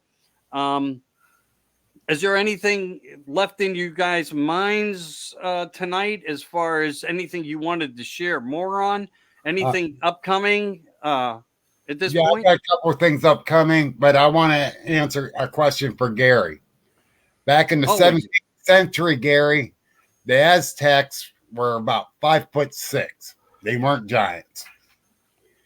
I Googled it after I saw your question. Well, see what DuckDuckGo has to say, because Google is the source of manipulation. True. They are a government process product of Project Mockingbird, DARPA, Yeah. Facebook. And remember what Trump said last night. The guy came to the White House and did everything he could to kiss his ass. Yep. So that's the control mechanism. But you know what? We can speculate. All right, let's say that there was a time period of shortness. Then let's get into how the atmosphere changed. We know that the Earth in development started out catastrophic events everywhere. And then slowly, as it developed into this whole astrology of planets and more, the characteristics of movements and everything kind of slowed down after that big, if it was a bang, or the creation of, if we look at it that way. Now we're in this formatted place of calmness. And we truly are safe. We truly are calm. We truly don't have a climate problem. Scientifically, we know it. The core samples repeatedly showed it for thousands of years, and we went to the deepest, coldest areas on Earth to get the samples, and we know everything we're being fed is a crock of shit. But the bottom line is, we know that we are safe. But there will be a day and a time, the elements that were out of whack at the beginning, that took thousands of years for all of it to come into this safe place that we know it as now, Mother Earth, that some people use that form of analogy. We will come in front of catastrophic effects as the star, as we know the sun, dissipates. And when it does, it will throw everything out of balance, and everything as we know of life at some point in time in the future, probably another 100,000 plus years, if not more, into the future, maybe a million years. I'm speculating here. There's very good people out there that are trying to create a good analogy to explain this to you. But we will go through catastrophic events when that point in time comes. Because if a star dies and it's part of the gravitation and more, and it works in harmony with how we live, it will destroy us as well. And that will come. There's no lying about it. It will happen. But you have no fears now. You have no worries. The only fear Not in our lifetime. Yeah. No, it will never be in our lifetime or your children's lifetimes. But true fact is, I'm not going to lie about truth. I'm going to tell you the way it is, and that will happen. The same way it started with a bang, it's going to go out with a bang. And that's probably why we are so looking for, like, that's why we store all DNA information on the moon. Is it hollow? Is it planetorial? Was it created? Was it placed here? It's like it appeared. If you really look at things, it's like it appeared. And I'm not saying anything there because that's far-fetched, but do your homework and you can make your own decision here. But let's say this. As gravity changed, maybe men shrunk, because when gravity was lighter, maybe men grew taller. Exactly. It does have that effect. No wonder why the planet was covered with the biggest trees everywhere that do not exist anymore. And we still find products of that, even in the Northwest. When we find old driftwood pieces and more, not driftwood, petrified wood fragments and stuff that are being dug up underground when people were building. We have found these things that even prove it. And even in the Northeast of the Americas here, we had palm trees once upon a time. And it's because that the Earth comes into a placement. Right now, where the sun does get hotter, it does get more intense. We're not in any catastrophic event. It is something that comes around, goes around, and settles and goes away. And then it'll come around, it'll go around, and it'll settle and goes away. And it'll come like around. Waves. Yes, people. Yes, I'm going to do a little story narrative. I hope to on Saturday night about climate and what is in the materials up there. Because, for example, we did have a much richer oxygen environment, which is what allowed the giant sauropods to be able to exist. Just like, for example, some of these giant insects that once lived on the planet, like the giant centipede, like the dragonflies that were 2 foot long. They could not exist in our atmosphere today. But because it was much more rich in oxygen, it allowed things to grow bigger. Well, oxygen is not what allows things to grow bigger as far as vegetation. It might be Well, it was it might be richer. a good proof as far as humanity and life, No. but we need the opposite effect for vegetation to work, which would be carbon monoxide. Yeah, but there was a much more richer content of oxygen in the atmosphere in Which our past, which is what allowed those insects to gain that size. Because in our current atmosphere, they couldn't survive. I understand that there are analogies that one could conclude that way, and I'm not saying you're wrong. I agree with it on many levels, but there are a couple gray areas in there. That's the fun part here. We can challenge each other's mental intellectual thoughts this way, and it's fun, and it makes it more interesting for the viewers too as well. But yeah, and I'll give you another fact before, and I got another story if we get into it. If not, I'll save it for the next time. But what are your thoughts? Something came across me the other day. We know that the Ark of Gabriel was taken to the Antarctic and placed at a church there. And we know that the Vatican sent papers to the Russian Pope, who was supposed to, these papers were to describe ancient writings of how to handle it and to put it in some type of what we know civilization placement, back to its origin there, supposedly. It's speculated. But some people also speculate that these things were these Ark of the Covenants and more were actually like a weaponry system. And I was listening to a couple narratives on it in the last couple of years, and it keeps going back to my mind because there are places in certain pyramids, and we know that they are energy resources in some ways. They're built on in certain places. They have been rebuilt by man's hands, not built within the time frame that everybody talks that they think that they are, that they're only 3,000 years old. They're much older than that. But these Ark of Covenants could be a power supply system that helps like a Tesla coil throughout the atmosphere on this planet. Do you have anything you want to share to that, David?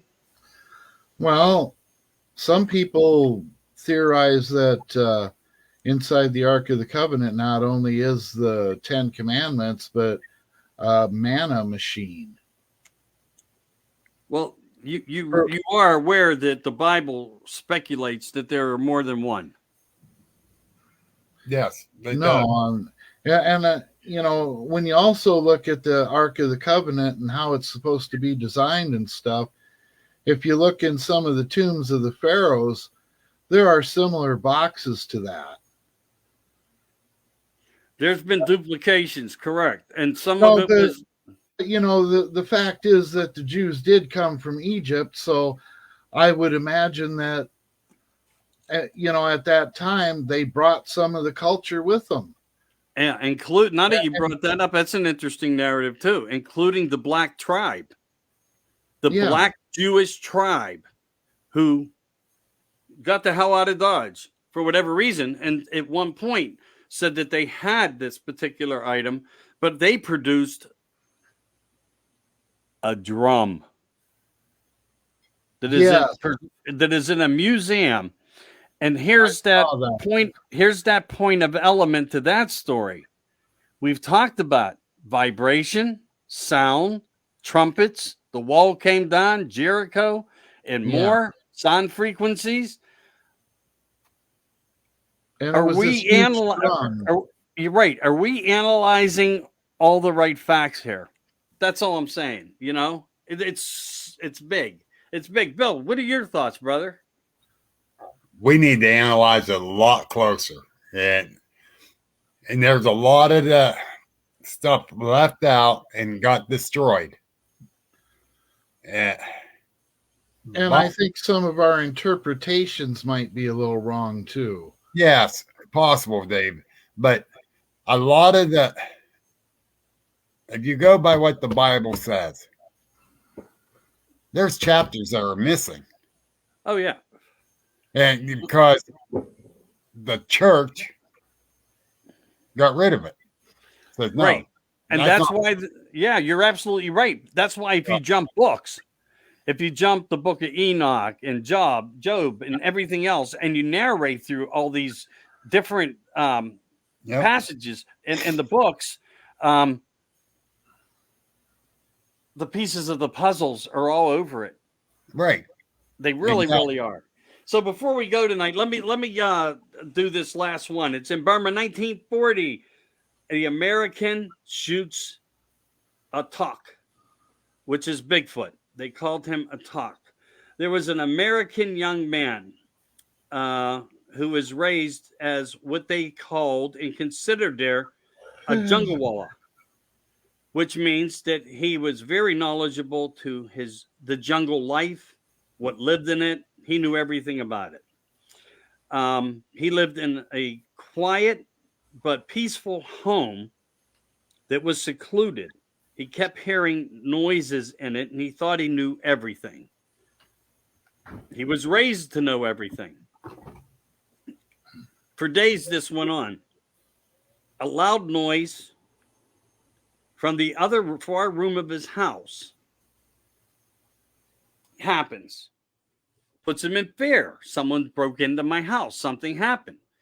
He picks up a gun, walks into the other room. However, he's got to get there. There's no description on that part of the story. And this is factual information that can be found.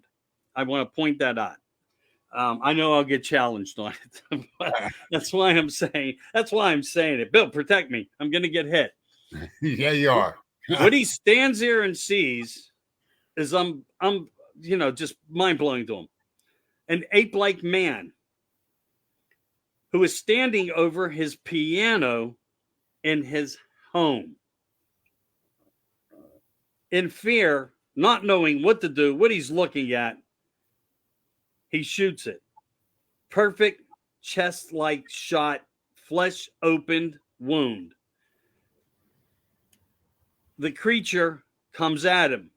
A struggle ensues. Doesn't say what type, doesn't describe how bad it was hurt, how bloody he got from the altercation. The animal, as they said, or creature, weakened very quickly. Left the man alone. Observed the room. The man lies on the floor looking up in shock, knowing that he shot him and should have killed an elephant with what he used. The ape-like creature.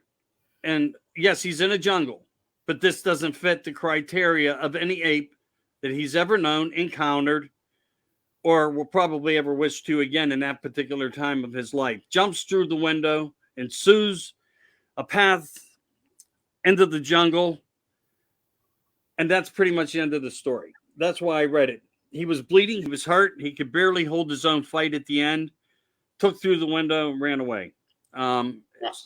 It's a true story, something that's in the archives of an American jungle walla who shot a tuck, Bigfoot. It must have been weak, really weak after he shot it.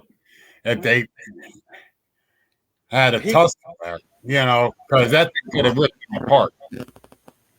I believe me, I'm all on board there. I don't know how to analyze it. Could there be different? Could there even have been different sizes? We're talking 1950. Do we know every culture? Maybe there's some Bigfoots out there that only grow to 5 feet tall, like the skunk ape. Some of them say down in Florida, the skunk ape only goes to 6.5 foot tall. In some instances, I've heard that. Doesn't mean they're wrong. We just need the facts, the data, and more. Could the shot have been the final blow? And the adrenaline surge, the attack, where he went right after the man. It sounded to me by all the information. I tried to shorten it because it's getting late, just to share it out so I don't bring it up again. We could be safe to assume a lot of things. Why is the man still alive? Evidently he was, because he told his story and it was printed. I don't know, brother, but he got weak. A lot of blood loss. He bled red, by the way. We're not talking about any different color blue blood or nothing like that. Well, Had no mention on how many fingers, what the teeth look like. Just ape man, Bigfoot, a talk. not enough information there other than he shot it. They tussled a little bit and it left. Knowing the one I saw and it being 7 foot tall and his muscular and all that, I don't think that guy'd be alive, even with the adrenaline flowing after that. Yeah, if it got a hold of you, it'd rip you limb from limb. Yeah, so I have a hard time with that one. I mean, think about it. It's like where the saying, rip your arm off and beat you with the bloody end of it. Yeah. They could do that easily. Well, yeah. I mean, the only thing I could speculate was what was the impact like? I mean, as far as the shot fired, I don't know. I'm not saying you guys are wrong. I'm not. In many ways, I agree with you. I read that story, and it was supposedly a shot to the chest. So yes, it was described as a very open wound. Yeah, like it hit it in the lung or something. So what type of gun? Rifle caliber. That was a rifle. Yeah, but what caliber rifle? The only thing I understood, it was strong enough to take down an elephant. I don't know. I mean, what does it take to take down a Bigfoot compared to an elephant? I really don't know. It's mind-boggling when you think of these size comparables and what one bullet can do to one species of animal versus another species. It just puts us in this, agree to disagree to agree. It's all good. It's all friendly. It doesn't matter.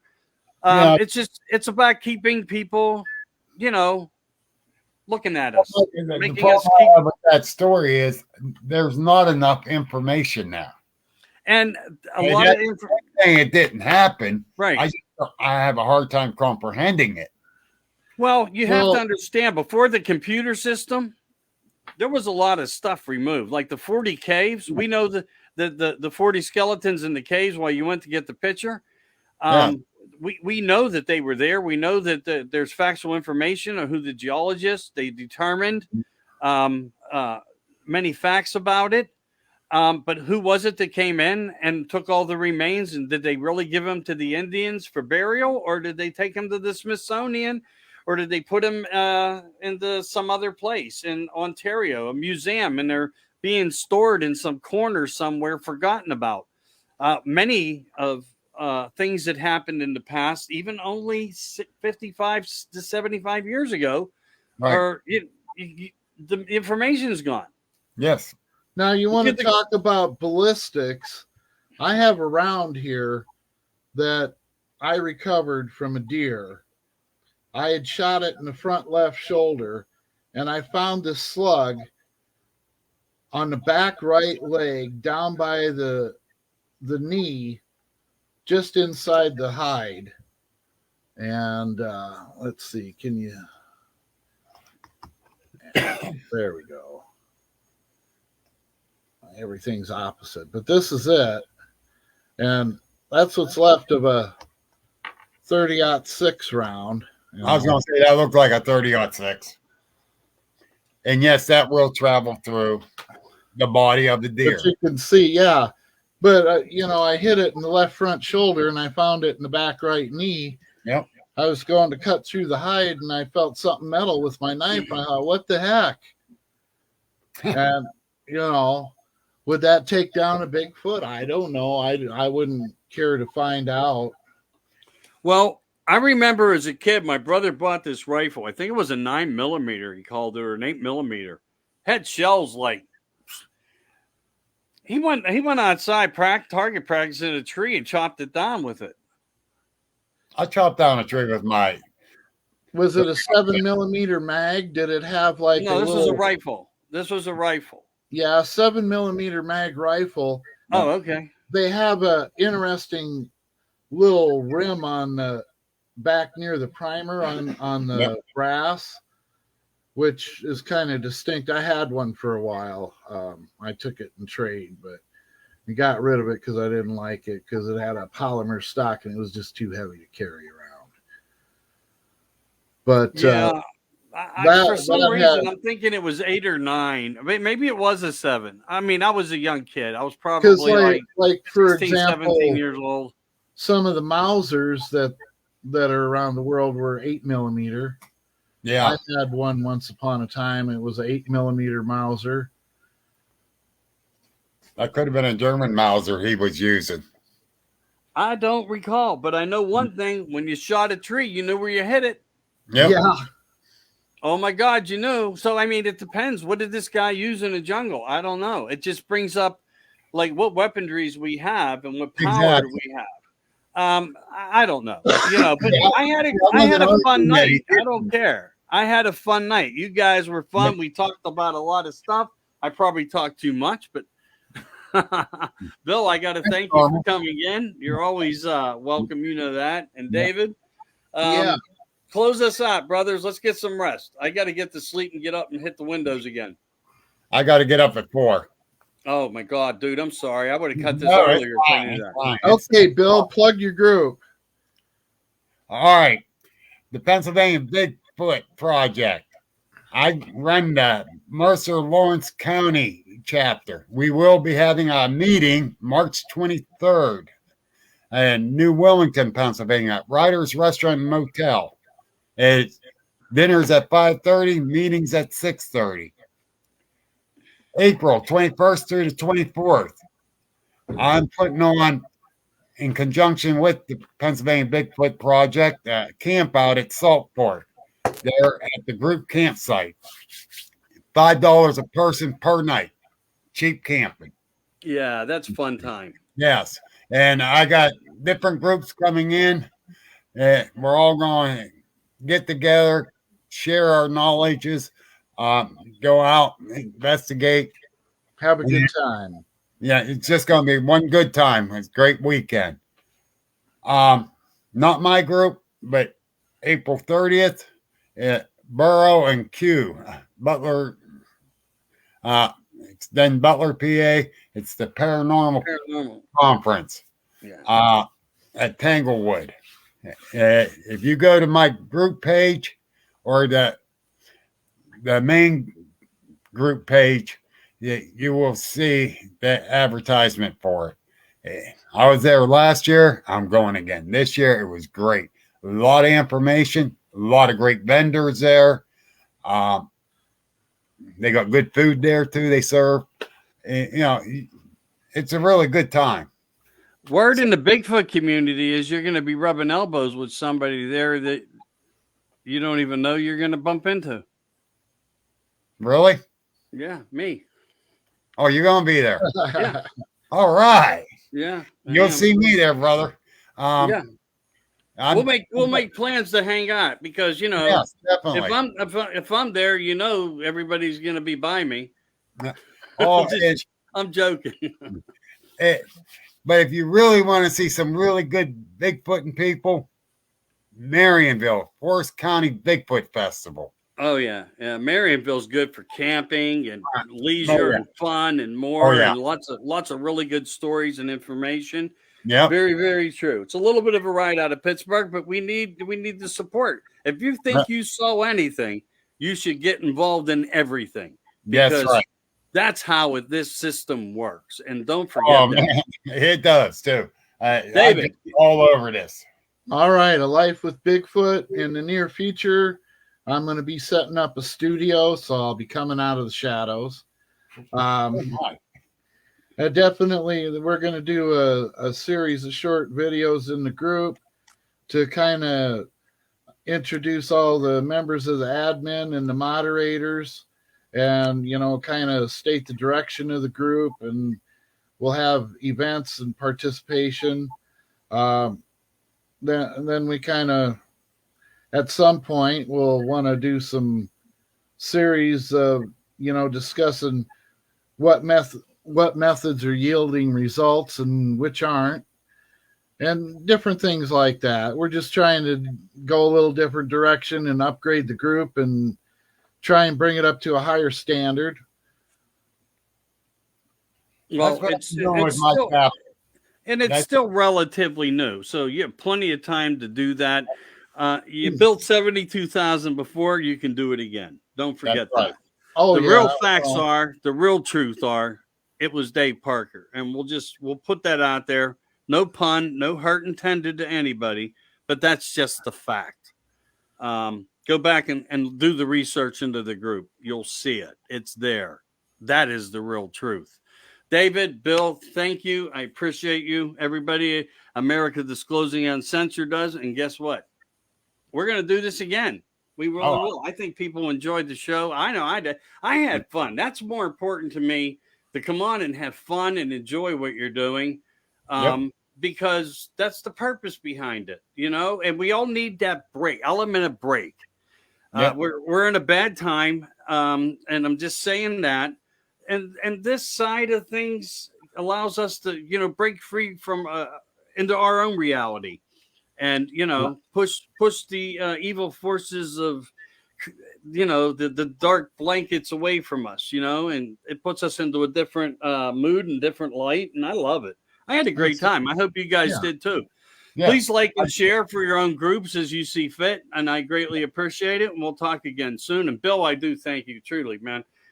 You're a rock star for coming out and making time. I wish your wife the best. Miriam, the same to you. Hope you're doing well, but she might be in bed already. I understand. No, she's still up. Oh, maybe she's the one planting the chestnuts. Oh, no, that's them hickory nuts. Hickory nuts. Okay. They're all nuts. The cats have worked out a deal with the squirrel, I think, because they keep finding them. And they put them on my side of the bed. And that's funny you say that. It has something to do with that. Yeah, but you know what? My cats eat them. My cats climb the tree, take them out in their mouth, and run off with them into the woods. The hickory nuts? No, the squirrels. Cats, squirrels. That's how they get along up here. Yeah. Well, our cats are still kittens. Okay, well, one day they're going to look at that squirrel and say, Dave's not feeding me right. I want to try some squirrel. I had squirrel, so. Yeah, many people did. Yeah, I used to love the old Italians. They would have some of them at the Sons of Italy. They would put on the big wild feast. It was everything wild. Everything that you shot, that you hunted for, everyone bring it in, and it would be spaghetti sauce, man. It'd be spaghetti. And, all the Italian dishes flavored with things that you had no idea what you were eating, but it was good. So that's all. The only wild game I did not like tasting was bear. It was too tough. Really? You don't like a bear roast? It was too tough. I had bear and it was delicious. Yeah, they didn't cut it. They didn't cut it against the grain. Probably not. Well, I mean, if there's a grain and it goes this way, you cut it this way, and that's like a tenderizing process too. Also, if you marinate it for, and make them smaller, I learned that they're a lot better. Well, a lot of stuff depends on how it's prepared, and you got to know how to butcher the particular animal. Yeah, you could waste the meat if you don't know what you're doing. You can waste it. You got to know what you're doing. You can't go for one thing. You know what I mean? Just like deer, you got to get rid of all the fat, or it doesn't taste. Because deer fat does not taste good. It's gross. Right. You got to get rid of it, and then the deer is pretty darn good. But if you leave that on there, you'll ruin it. Blah. Well, I'm not even fond of deer. I'm sorry to say. I mean, I'm not. What kind of Western Pennsylvania guy are you? Look, I've tried it. Every time I do, no matter who cooked it, it was swampy. To me, it tasted like creek water, or like nasty. It wasn't butchered right. Yeah. I mean, I'm just sharing what I know. Sounds like they left some fat on it, which is really bitter and doesn't have a good taste. I'll tell you. Yeah, and we do learn that mixing meat byproduct fats, like when you're doing deer burgers and stuff, and you do your ratios, how much it improves, the Yes. burger. Yeah. Hey, right. I don't know if any of you guys saw this. I was posting some weird stuff today, but let me just put this out as an info war to everybody out there. Start reading your labels more. M&Ms are now bioengineered. I saw that. All right. Crackers are being done and made by plant-based, GMO modified vegetation, and there was another word used, but plant vegetation, and oh god, I can't think of it. Anyway, read your labels. In ice cream, bio now flavored engineering. Coffees, synthetic. Chocolates are no longer real. I want you to start looking, because as of January 5th, 2021, they passed this law in the dark on us. And I don't know who was in charge of knowing about this stuff all over the place. We can only assume. But my God, we're already here and we're already living that disaster. All our foods that are coming across are bioengineered. And to me, there's what the letters bio stand for is unacceptable. Yep. And it's being delivered in our foods. Yep. Well, start Anyhow, growing guys, gardens. got to shoot. I got to get up at 4 a.m. Have a good one, Bill. Hey, thank you for having me, guys. I had a great time. All right. And say hello to Mary and let her know we shouted her out too. I definitely will. And good All right, night, brother. Good night. Night, We're gonna Bill. give a final shout out. Handprints, post them, because I said so. Hello to the British Bigfoot, and now live on Sundays, 2 Eastern Standard Time. Make sure you check those guys out.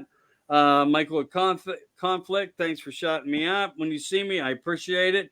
Church at Fade the Black, and nobody does it like church. Brother, I got to get out of here. You have a great night. I'm going to bed. Come get me, mother. I'm through. Don't judge me. I won't judge you, America. Stay strong. All righty. Good night.